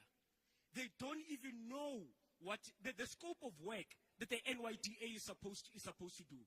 So I don't want to be in a gathering that is just here to sort of pacify us, because another thing that I'm realizing is that our leaders are very much aware that young people are starting to realize where we are politically. Young people are realizing that the people that were sent to represent us have done nothing but fail us. When we talk about unemployment, let's not talk about it as something that is far-fetched, or as something that is still in ideation phase, or something that is a concept. The reality is that a person will graduate. They will say, at first, we were encouraged to say, go and get yourself educated so you can get a job. You get yourself educated, the goalpost keeps shifting. You have to get a degree. After a degree, get an honors. After an honors, get a master's. At what point are we going to be able to be employed? Now, this question is a question that goes. I'm going for too long. I'm realizing. I apologize, sir. It's just that what's like in ne. Barabalai satlala, elder. I don't want to lie to you, elder. Ne. Obana tlala ne. Tlala e khono fa ngwana mo Africa. Sebiti. Saura anseti bane. Atsamaye a re kilo tshwarapo. Obana tlala ne. Tlala e etsa ngwana mo Africa a be le sebete sa ho ilo reka matekwane a re kilo rekisetsa dithaka tsaka. Tlala e fa ngwana mo Africa. Ngwana mo Africa e mo fa sebete sa re a tsamaye a ilo rekisa ka mmele. Our dignity has been stripped from us by this situation. When we speak about recession and all of these things, the people who get the worst end of the stick are black South African children, because there hasn't been any proper reparation. There hasn't been any proper reparation ever since 1994. Joali, I am saying to everybody that is in the house, let us continue with the engagements, but if there is to be any changes, now I will be shocked. Nah, to was shocked. If anything that we say here is to be put into practice. I thank you. Thank you.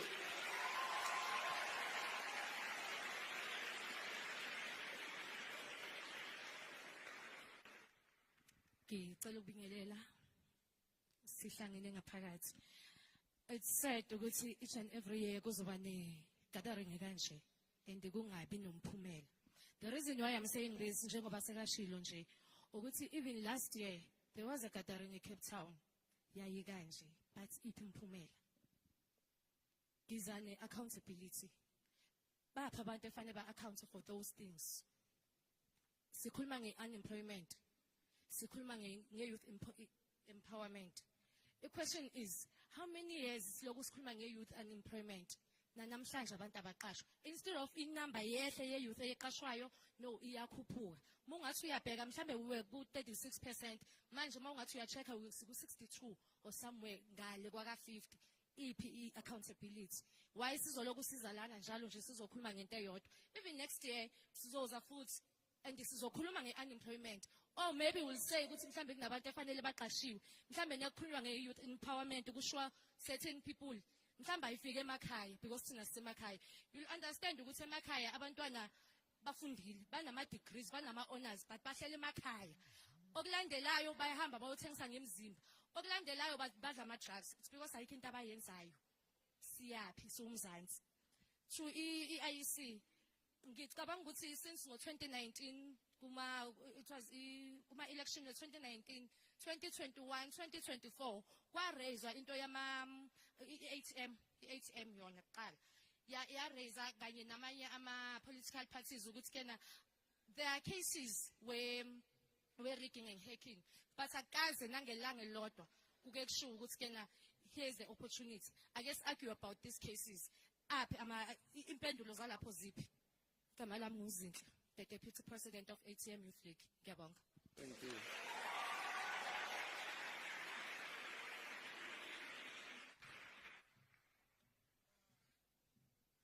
Morning, everyone. My name is Lucas from an organization called Paraman Young Minds Academy. Mine is a short one. I just want to, because I'm a youth coordinator at Paraman Young Minds Academy, and I'm sort of like a coordinator of these various governmental initiatives from the president perspective. So I just wanted to raise a few things about this program, because I've been privileged to be hosting this program for almost 3 years now.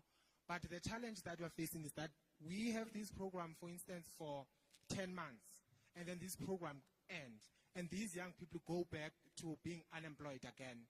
So it sort of become now a tick box to say that we've empowered 100 young people, or 5,000 or 100,000 young people in South Africa this year. But where are those people? Where do we track these people? Where are they going after this program? Because even the stipend that they get, it's like 1,000 or 1.5. And these young people go back to the statistics of being unemployed again. And this was reinforced by the Minister of Higher Education, which is Buti Manamela, who said that these programs are sort of fragmented and misaligned to the actual opportunities or the demand of employment. So even the minister is acknowledging that these programs, as much as they are there, they are not aligned to the workforce demand. And there was a report that was released, it's called the Presidential Employment Stimulus Report, that was released in Feb this year, 2026. And what I found shocking about that report, it actually stated that the budget for this program in 2021 was 12 billion. But when you check the trend, the budget has been always going down since 2021. And now it's actually sitting on 4 billion. I don't know what that reflects about the government and their seriousness about unemployment in this country. You cannot say that you are actually empowering or actually creating jobs in South Africa when you have a budget of 12 billion 6 years ago, if I'm not mistaken, and then this year you have 4 billion. I don't know what that says about the government that we have. Thank you so much. Chief, yeah, next to you, number 4.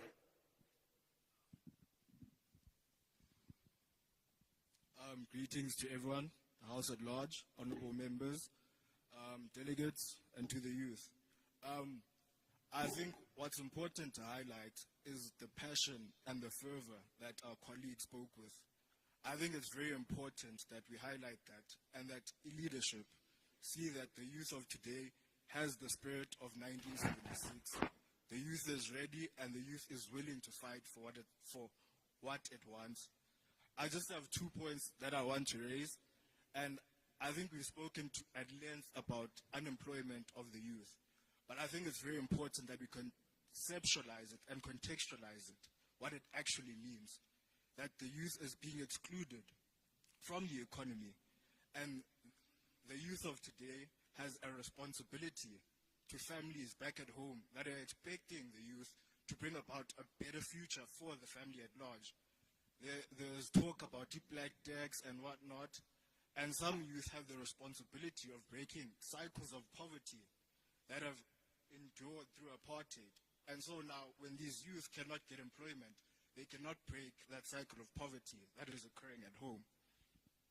The youth now that is sitting at home with nothing to do, there becomes a sense of defeatism. Umdu applies to many places, 100 applications every week with no responses, no interviews, no job opportunities, and they begin to internalize aggression.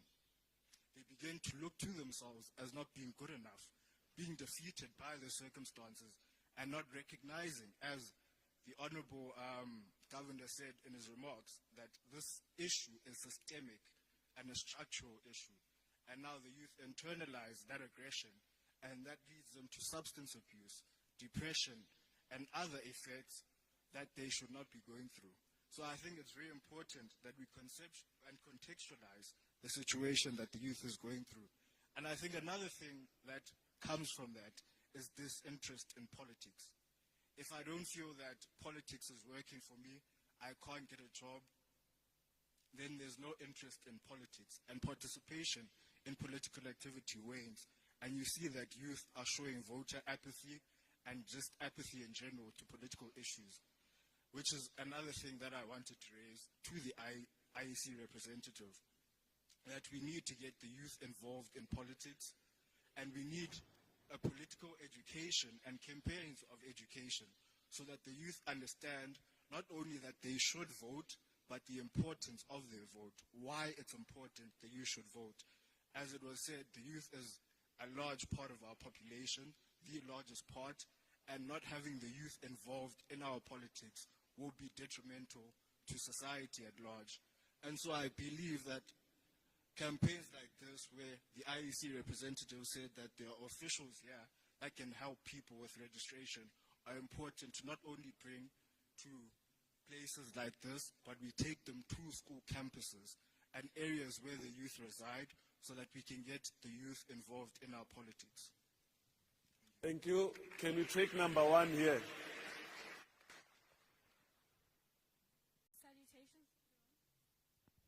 Just give it a serious smack. Smack. There you are. Salutations, everyone. I go by the name of Naledi Musiana. I'm here representing the JOC Junior Council. My main argument today is government-funded schools. Many schools in South Africa are funded by the government. The government funds over 25,000 schools, and the funds include building maintenance, teacher salaries, but the main problem is, as much as these schools are funded, us as the youth and us as the citizens, we don't see it. Where are the funds going? The school toilets are flooded, the school windows are broken, and then they expect us to go to school as if everything is fine, whereby we go to school and the quality of education we're getting is very low. The schools have no security, which leads to students bringing drugs to school. Gang violences break out at school because there's no security. So my main question is, who are we to blame? The government funds, or are we blaming the school itself for not using the resources the government are giving them? Thank you. Thank you. Number 2 behind you. Nice and sweet. Thank you. Good day, everyone. My name is Honorable Karabo Museti. I'm from the Gauteng Youth Sector Parliament, and I'm the chairperson of a portfolio committee. Honorable Budise, today we are here to come with our anniversary. On an anniversary, we meet to encourage each other so that we can have another prosperous year. We'll have a rally tomorrow and we'll fight tomorrow.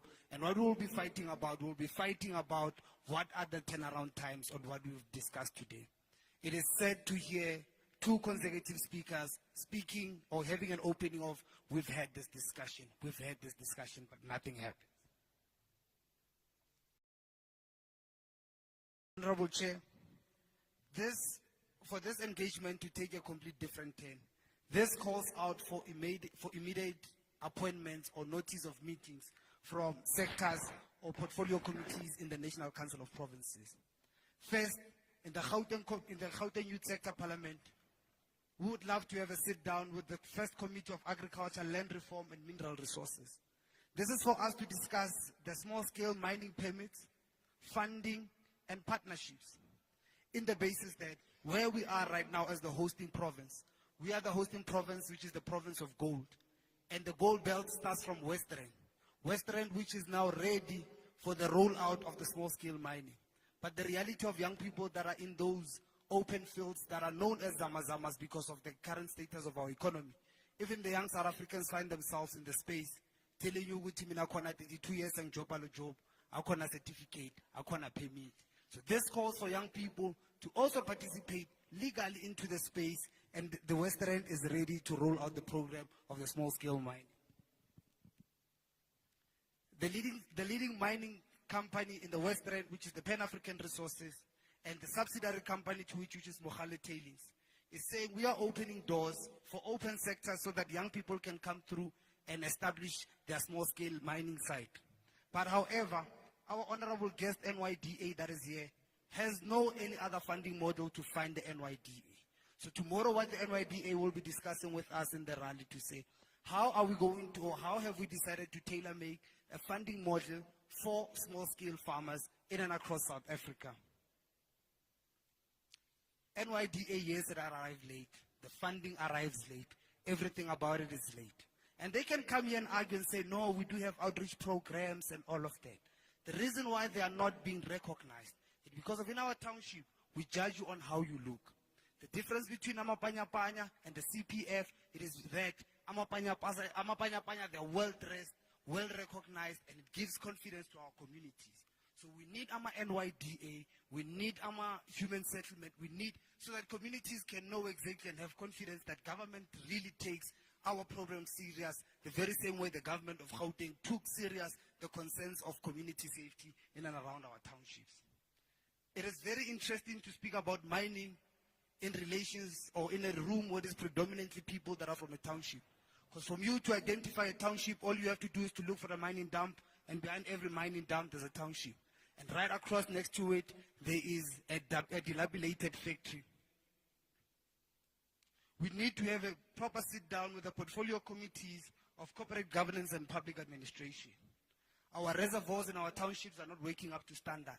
That's why when we have a water crisis, the first people who are there to get or to feel the pain are the people in our townships, because of our public administrators or our municipalities are far behind in incorporating artificial intelligence as a tool of doing oversight. Our municipalities are doing international relations with different countries, and this should make a call out on how do we do our CVD revitalizations. In and across South Africa, because of here now we're speaking at a South African level, we are saying all CBDs across South Africa are becoming a dead town. Before we stepped inside, while NYDA was making their way here, because we're already here, I had a discussion with one of the members of parliament, or the staff of parliament, which is the interpreter in the booth. And I said to him, the reason why you are not realizing that the Luthuli House, which is the biggest organization, or the office of the biggest organization in Africa, you cannot realize it, is because of the town is now gray. But few blocks away, where you find the predominant young people that today we are gathered here and we want them to vote, they're in Braamfontein. And the difference between this area is because of that other side is bright through an open air art gallery. When you get into a house, Honorable Chair, the first thing that you do is to paint. As new government, we need to paint our cities, we need to paint our CBDs as part of our CBD revitalization. That will give confidence to our investors, and that will give confidence to our people in the township to also have interest in moving into these CBDs. Education, Science, and Creative Industry Portfolio Committee, as Gauteng would love to have a serious discussion with you as to how do we convert our higher learning education centers into high-performance centers as well. Currently, right now, it is very difficult to say, oi, oi, bafana, bafana, oi, oi, because of the results that we are having. Our sports, arts, culture, and recreation are very at a high risk because of the high-performance centers in our communities. Even in townships, they don't exist. What you find in townships, you find dormant local stadiums. The most important economic sector, portfolio committee is finance and public administration. Honorable Chair, as the chair of the public infrastructure of the NCOP, your discussion throughout the years is how do we then change the infrastructure in our communities. The infrastructure in our communities is one affected by the Zamazamas because they closed down your infrastructure that you are leading so they can stop water and do their illegal work. Two, the current thing being done. This will be our catalytic approach to shape the next 50 years and beyond, with the high turnout of voter registration and a high turnout on the 4th of November 2026 and beyond. Thank you. I allowed you to speak, but what you did was wrong. Because when you stood up, you said you are part of the youth sector parliament. You were supposed to assist us in responding to these questions that have been raised here. Because that is your responsibility as a youth sector parliament representing these young people in Gauteng to deposit their issues for us in parliament. Now, if you complain about issues that they're supposed to complain about, I get worried. Because you are their representative. But I allowed you to speak so that we know, so that we are able to help you to respond to their issues as well. Maybe it's a frustration, but it's not supposed to happen the way it's happening. You have access, direct access to parliament, as opposed to some of them seated here. And the committee that you are speaking about on land, mining, and agriculture, fortunately enough, I'm the chairperson of that committee. Now, before I go to sit down, I want you to write an email now. Send it to abauer@parliament.gov.za requesting for a meeting. We'll come and meet with you and your team so that you are able to resolve those issues that you are talking about. So that we don't waste time. Number 3.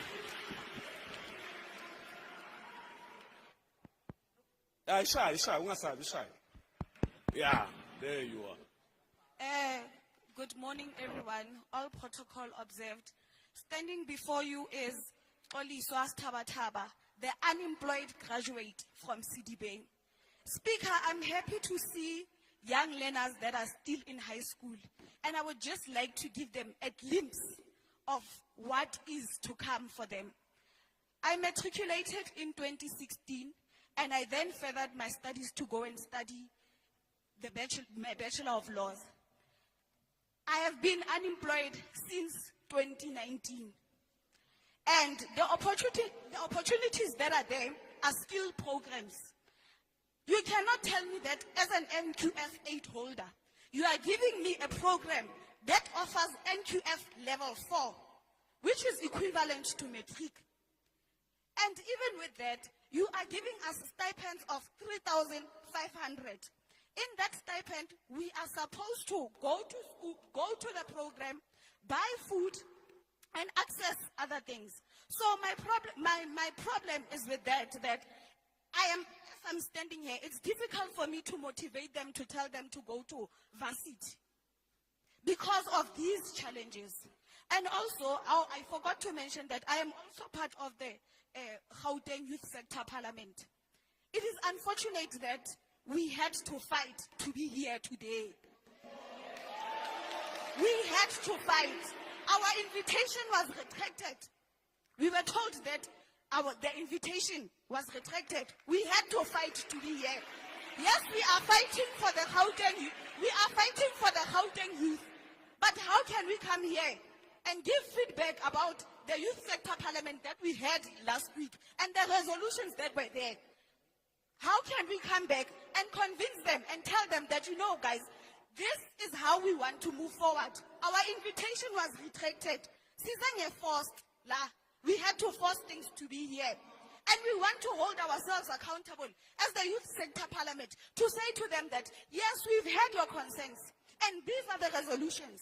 But we are not even being given those platforms to discuss the things that we were discussing in our commissions. So as I'm standing here, I was not supposed to be standing here. But the fight will continue. Thank you.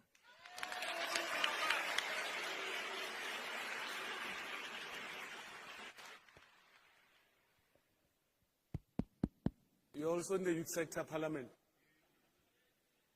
Good day, honorable members. Good day, Abantabasha. Standing before you is Umfana Kakoko, Honorable Muchachi.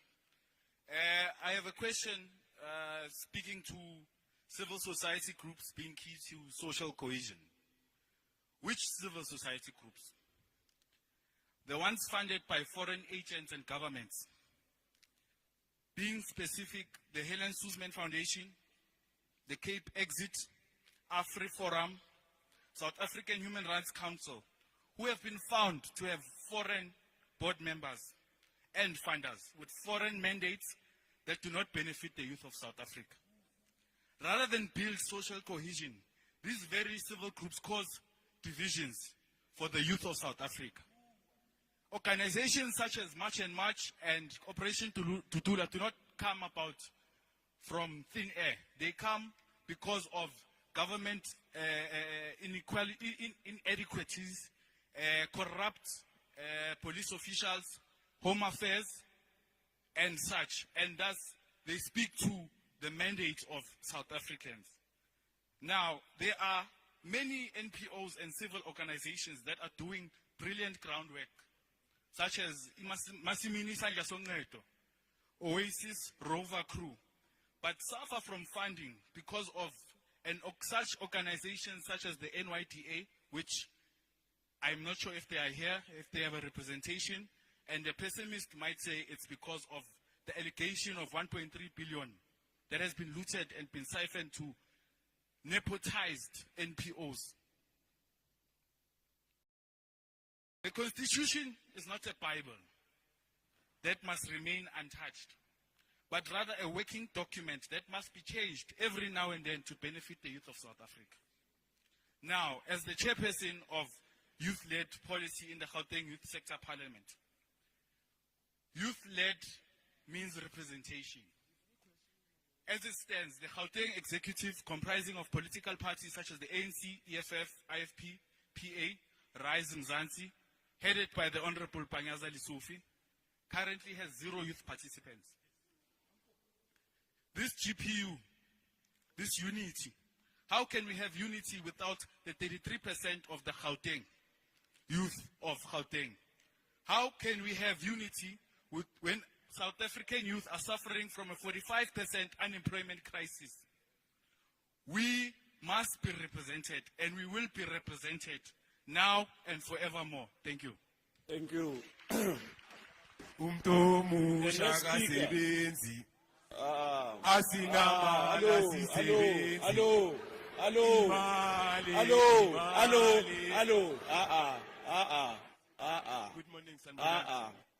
That we are not going to allow. Okay.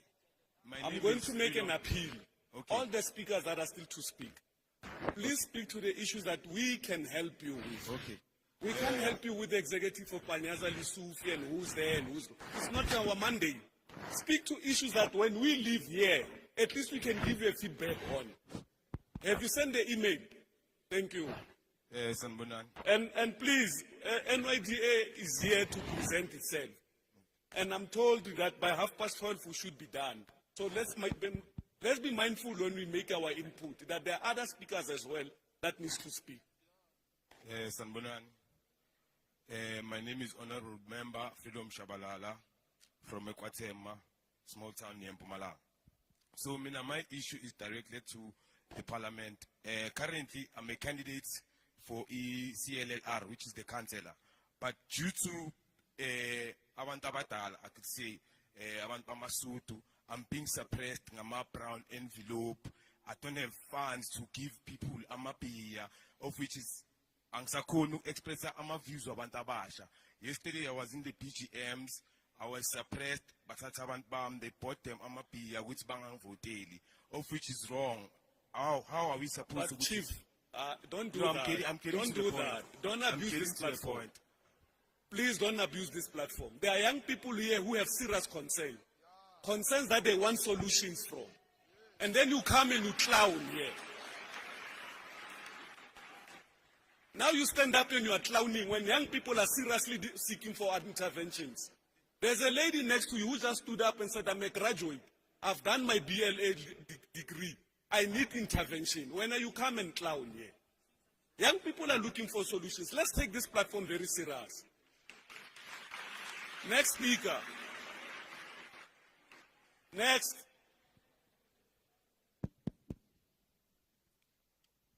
Greetings to the House at large.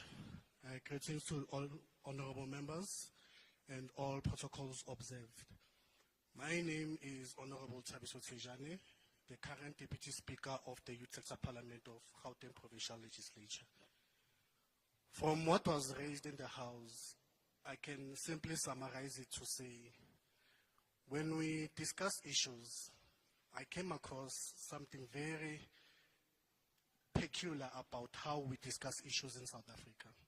Whenever we discuss issues in South Africa, we have a tendency of excluding two institutions, which somehow, I'd hate to use the term dictate. I would hate to use the term dictate, Speaker, but I'm afraid I have to use it, the term dictate, where you find the Treasury and the Reserve Bank being excluded in these conversations. Yet, the fiscal and monetary policies that are taken by this institution, they reflect back to the issues that all of us are raising. A member here raised an issue there to say the budget for education since 2018 has been declining. Am I correct?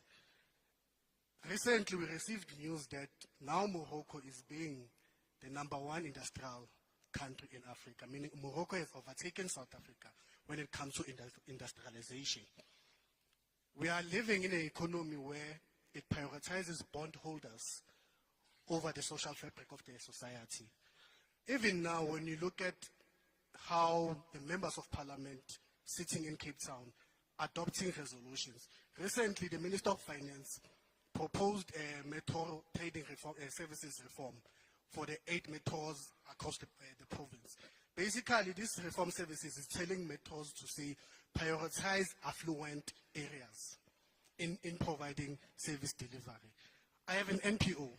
I'm a co-founder of an NPO, and I'm collaborating with the local library. For me to use their facilities, I'm charged 40 rand an hour. And I'm doing a program for young people. I'm addressing the issue of mathematics in South Africa. Because statistics reveals that only 5% of learners who started from grade 1 up until grade 12, only 5% of them are able to achieve mathematics above 50%. It means 95% of South African learners in South Africa, when it comes to mathematics, they don't achieve a mark higher above 50%. So you realize that the decisions that are taken in Cape Town that are supposed to be implemented by Pretoria, they are not corresponding to the reality. So to you, Speaker, what I'm proposing to you to say, can we allow us that platform, because as my honorable member raised here to say, we are allowed a platform to participate in public participation, but the processes do not allow us to voice our concerns when it comes to that issue. My request to say, can you please allow us the platform to really that so that we can be able as a youth sector parliament to answer to the young people that we came to represent. Because as it stands, we were not allowed to come here. Our invitation was retracted. So how are we going to respond to all these questions if the very same institutions are not allowing us to voice them out? I thank you. Thank you so much. When we leave here, you'll have a response on the, how many, okay, let's do this. From those who are still going to speak, how many of you are from the youth sector parliament? Those that are still going to speak. Chair, can you agree to address the youth sector parliament during lunch? Can you address the issue during lunch? Okay, please don't speak. Youth sector parliament, don't speak. Let's address your issues during lunch, because you also want to know who withdrew your invite, because the invite will have came from parliament. I don't think anyone has a right to withdraw your invite. Can you take anyone who's not from the youth sector parliament? But Speaker, can you please withdraw the word clowning to our... The word is withdrawn. Thank you.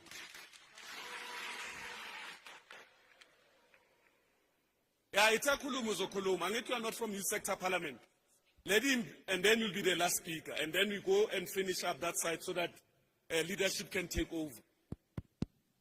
In my utmost respect to everyone present here, I greet you all. My name is Makabo Muchidzi, a Vex Vida alumni in my school, a part of the Johannesburg Student Council, and secondly, I am part of a local team that has been struggling with infrastructure, with resources, and Chapter 2 of the Constitution, which is the Bill of Rights, Section 2, subsection 31, states that we all have equal rights to resources. But what from Guyana have to come here in Gauteng just to play soccer? How do we address the development of sports and culture in rural areas? How do we address the lack of academies of sports, arts and culture in local kids here in townships and in rural areas? That was my comment to the President. I thank you. Thank you.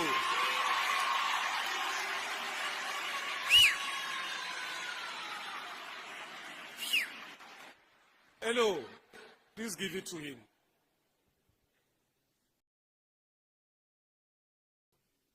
Good morning. Ke leboela platform.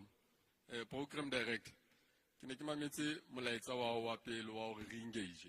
You said re deposit di topic tsa hore re batla ho tlo bua ka eng, and we ended up se re mamela di speech tsa batho ba batlang ho address. Back to principles of what you said.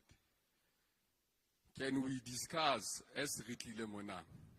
I think the disbandment of the National Youth Commission must be re-established. Why am I saying that? As long as there is not a National Youth Commission, we are continue to allow ourselves not to have a commission that will be able to summon the departments if they do not report the improvement of what do they do into interventions of making sure that they eradicate unemployment, youth substance abuse, and etc. Therefore, I'm suggesting that we should come to a conversation of saying there's a need for us to re-establish a commission as the independent Chapter 9 constitutional institutions.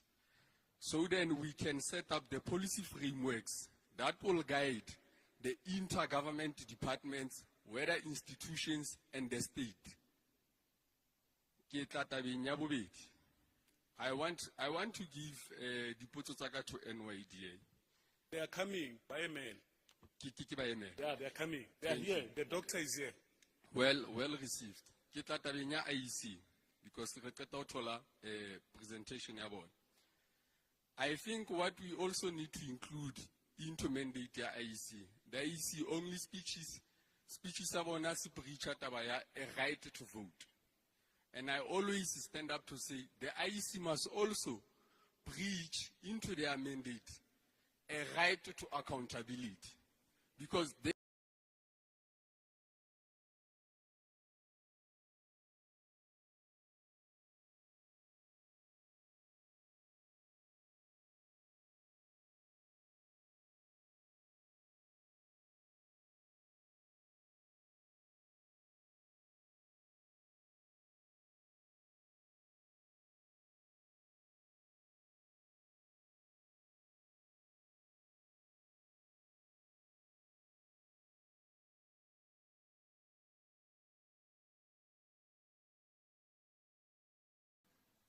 My name is Nelly Swa. I'm from Kitsolisedi Youth Development. My worry is on central database for entrepreneurship. So our challenge as entrepreneur is we are unable to reach the end user because as Kon Uguti, if me, I'm trying to get a business from someone, I am unable to have a platform whereby I'll be able to interact with those people because of red tape. So there is too much red tape, but if we can have a central database whereby as entrepreneurs, we are able to meet there and the end user is able to apply whatever he is looking for in that particular central database, it will be helpful. Then the other thing is implementation. So we always talk and talk and talk, but we don't implement whatever that we say. So it becomes a challenge for us. The other thing is the structures and systems. So the structures and the systems, they are failing us all the time. When we are trying to get to NYDA, you only go there through online, but the ones who is there a location without data, they are unable to reach them. NYDA is coming. Don't engage before they give presentation. All right. So then the other thing is the funding pipelines. So the funding pipeline, here's the challenge. We always hear what there is funding, right? But the challenge is it doesn't reach the ground. It always fades on the way, but we don't know where we can go for the accountability and hear accountability about the funding. Then the other thing that can be also helpful for us as entrepreneurs is networking. A platform for us to be able to network, especially for the manufacturers. We are having our manufacturers here, but we don't have a platform where we meet as manufacturers to be able to inform each other on how to organize our structures. Then the other challenge is unregistered companies. So the unregistered companies, they are not having a channel, a safe channel whereby they can be able to communicate without interference. When you won't get funding because you are not registered. So would it be possible for, even if you are not registered, as long as you are doing something on the ground, can we also be helped with funding so that we can be able to grow and able to reach each and everyone who is around? Thank you. Next to you. Greetings, honorable members. I go by the name of Sigelela Fandlala. Mina ngikhathele, guys. I'm sick and tired. I want accountability. I'm sick and tired. We have questions, but we don't get resolutions. We have lack of funding, first things first. We are an NPO, which is Youth Development Center. There's always a lack of funding. Though there's a period, I think a 3 months to 4 months period where we didn't have funding. Where there's people eating in our NPO. There's people with skills that are trained. There's people from I think varsity to come and get experience. But there's lack of funding. We are crying. Please reach out. Tina, we are crying. In our townships, there's lots and lot of things happening. Drugs, bullying, because of this lack of funding. Many students, they drop out. They go do bad things out there. I'm talking about this whole month, not even a year. This whole month, we have lost approximately 3 to 4 students. Others, it's bullying. Others, they were stabbed. We don't know what happened. We as an NPO wanted to stop that. At least give us funding. We are crying ngendaba funding. Siyakhala kakhulu too much. Kunabantu abalala bangadlanga because of this lack of funding. Thina besizama ukuthi si reach out kulabo bantu ukuthi balale badlile. At least masithole funding ukuthi sikwazi ukubaphekela. Ifunding ukuthi at least laba baleka ama skills to go to our workplaces, ba providing ama skills. But please, funding. All right. Funding. Funding. Yes. Funding. We heard you. Number one. Youth sector, please coordinate yourselves. They were meeting now when you break for lunch. Please coordinate yourselves. Am I audible? Yeah. Greetings to everyone. Greetings to honorable members and young people. My name is Luyolo Twisi. I'm from the Eastern Cape, Gauteng. And I'm the focal point of the youth sector in the National Dialogue Steering Committee that was appointed by the President. Chair, we had a meeting as the youth sector this weekend as national organizations, including the President of SAIC was also there. One of the issues that was highlighted before we identified problems and solutions that we are facing externally, we had to have an honest reflection within us as the youth sector and do some self-introspection that what are the challenges that we are having internally that delays our progress as young people. We highlighted that one of the challenges is fragmentation and divisions that are happening within the youth sector.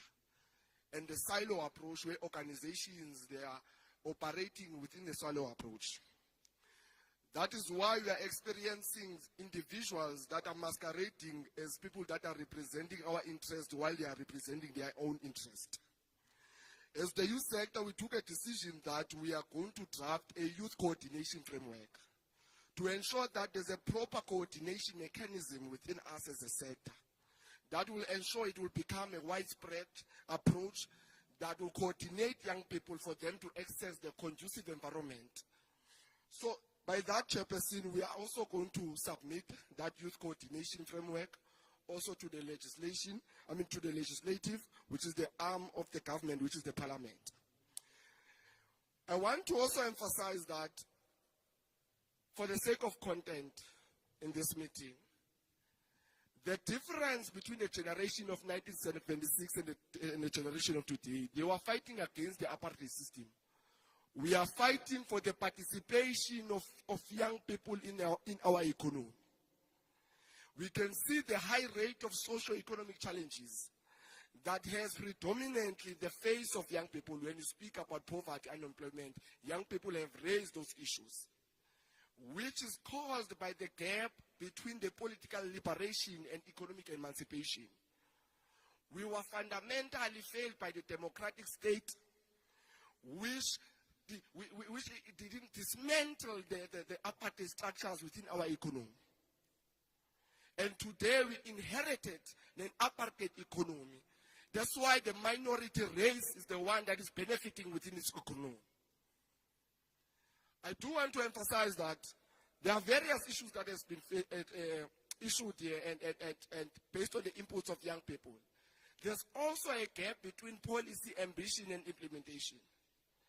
As much as we have all these policies, as much as we have the National Youth Development Policy, as long as we don't have a robust monitoring and evaluation mechanism that will ensure that there's proper implementation that aligns with the strategies that are being placed in our country.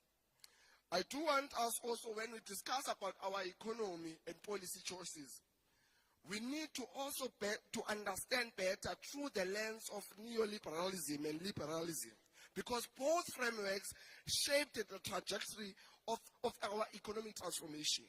Because if you speak about liberalism in the South African context, it is inspired by our constitution, which in the first phase of our democratic state, it focused on building a nation reconciliation, which the neoliberalism was to ensure that we have a stable economy. But we see today that a capital-driven economy, it focuses on market more than the transformation of our people. We need to, you can see there were policies that were made through the neoliberalism, even the BBBE. But how many black people have benefited?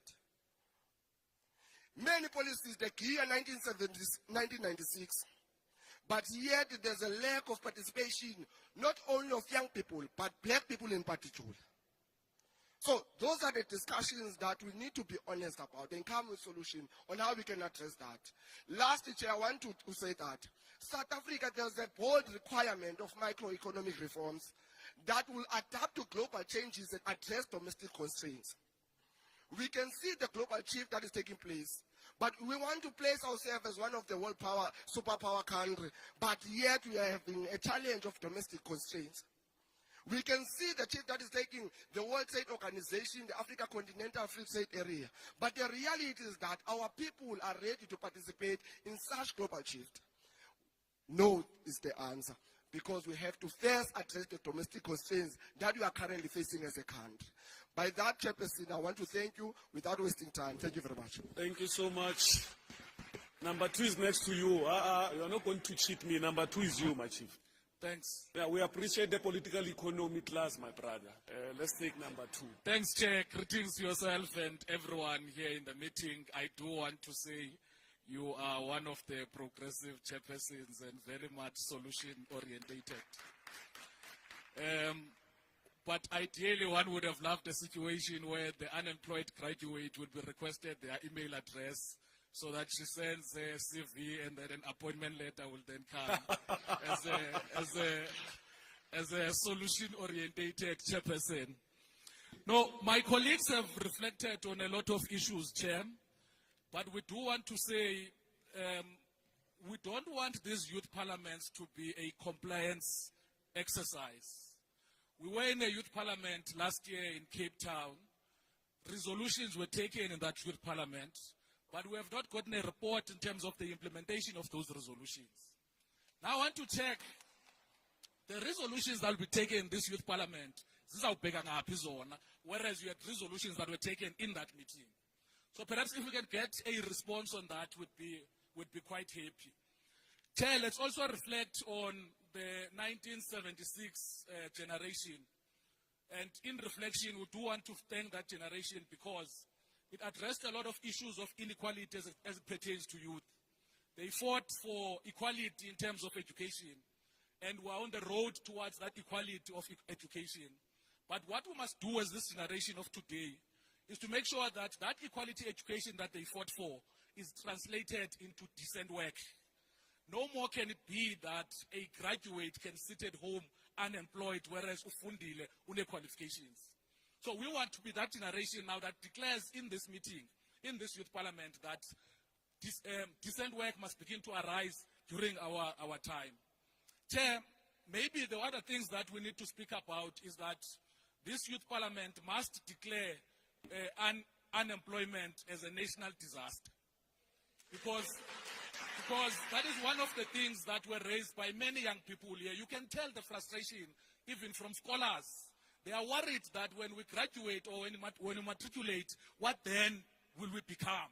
After everything that would have been done for them to stay at school. So that's what we wanted to reflect on. As well, to comment on the issue of the Youth Development Act that was raised by the President of the SAIC. We do want to say, Chair, that we appreciate that Parliament recognizes this year as the year of youth. Part of that recognition must speak to the institutionalization and the fact that that National Development Act must be implemented, adopted, and legislated this year before the year ends. In reflecting as well in the presentation made by the IEC, I think we must acknowledge that the youth are faced with a lot of political apathy. They are distant in terms of the democratic process is taking place in the country. So if we want to deal with the voter turnout, we must deal with that youth political apathy first. How do we do that as parliament? How do we do that as legislators? How do we do that as the councils? Let's involve the youth in resolutions that are taken by parliament. Even before a council meeting sits, you must invite youth to say, what is it that is your interest within this municipality? Youth must be invited before a legislature meeting sits or the National Assembly sits, so that whatever is discussed in those councils and those legislatures is a direct interest of young people, including after those resolutions are taken, be able to invite youth back again and say, this is what was done in council, legislature, and parliament. That way, young people will know that their vote really does count. The people that we voted for are accountable to us as individuals. That's the proposals we wanted to make. Thank you, Chair. Thank you. Behind you, behind you, behind you. There are 3 ladies behind you. Greetings to everyone who's present in this space. My name is Balesama Kheta. I'm an Save the Children South Africa activist and alumni. Today I had a question to our government about the job scarcities that are there in the psychology sector. We say that there's a shortage of therapists in public clinics, in which 84% of our population depends on the public sector. Yes, there is a shortage of therapists within our government or within our public clinics, but however, we find that there are also psychologists who have graduated but are unemployed. So if there is a gap within the clinics that there are no jobs, then why are the psychologists sitting at home with qualifications that could fill in those jobs? And even though there are psychologists which are present, we find that most of them are doing internships, and those internships, yes, they are funded yearly, but then there are no permanent posts for those therapists. Moreover, the Section 27, subsection 1A of the Constitution states that everyone has the right to have access to healthcare services. But however, we find that most of the youth that are going through depression and traumatic disorders don't find access to those healthcare facilities or to the therapists that they need to see, which is why we see most of our youth seeing fit to resolve to issues such as addictions and criminal activities. And coming to criminal activities, we find that even though there are criminal activities taking place within our community, for one, I was matriculating last year, and I used to come back home very late, around 7 or 6, due to afternoon classes. You find that the street lights are not working, it's dark and it's scary outside. But even with these things being a concern, infrastructure is still not fixed. And on top of it, even if you call the police for help, there's no service delivery that is immediate.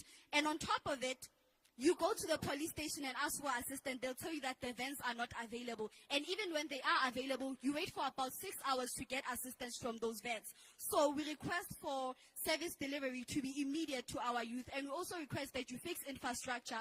We also request that you assist the South African youth that is suffering with depression and mental health issues. Thank you.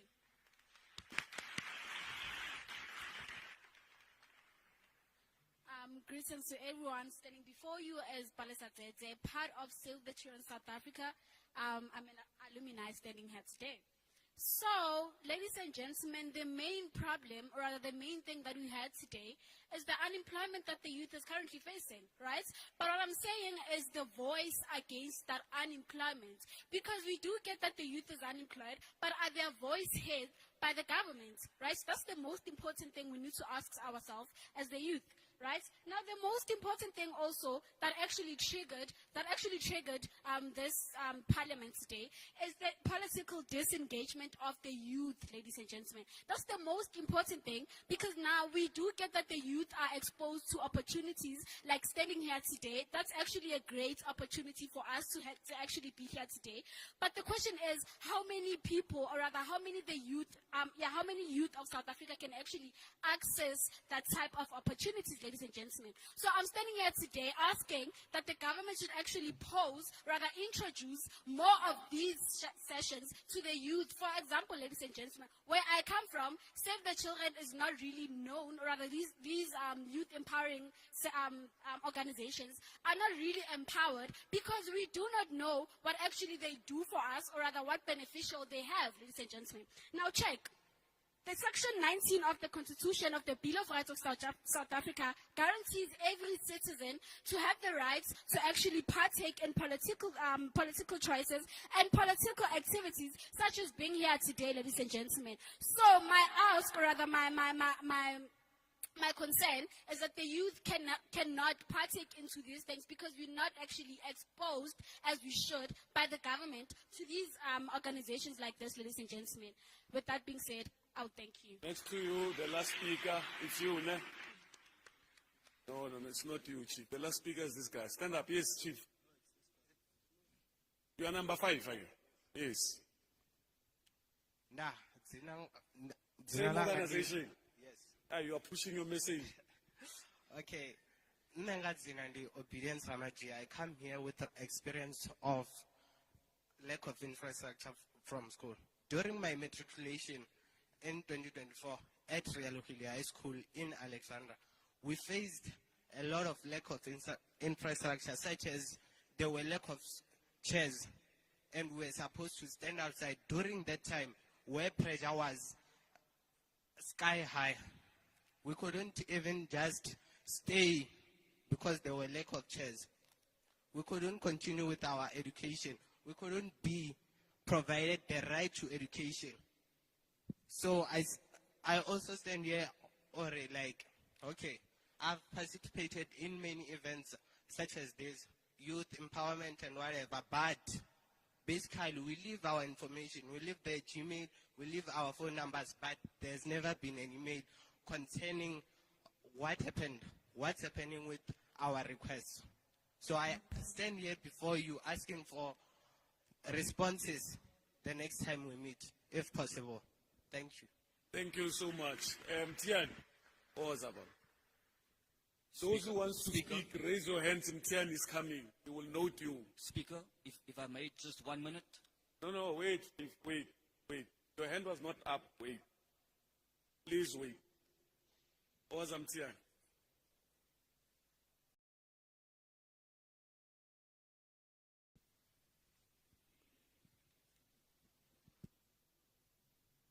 Thanks, Honorable Chair, House Chairperson, the Deputy Chair of NCOP, Honorable Members of Parliament, Sanbonan Mandabasha.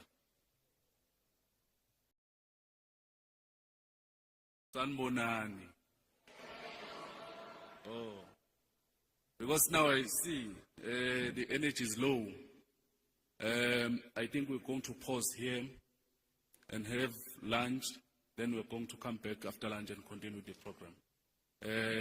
All of us will go to that door and check the rights, and we'll get lunch there. After an hour, we're coming back to be seated and continue our program. Thank you very much.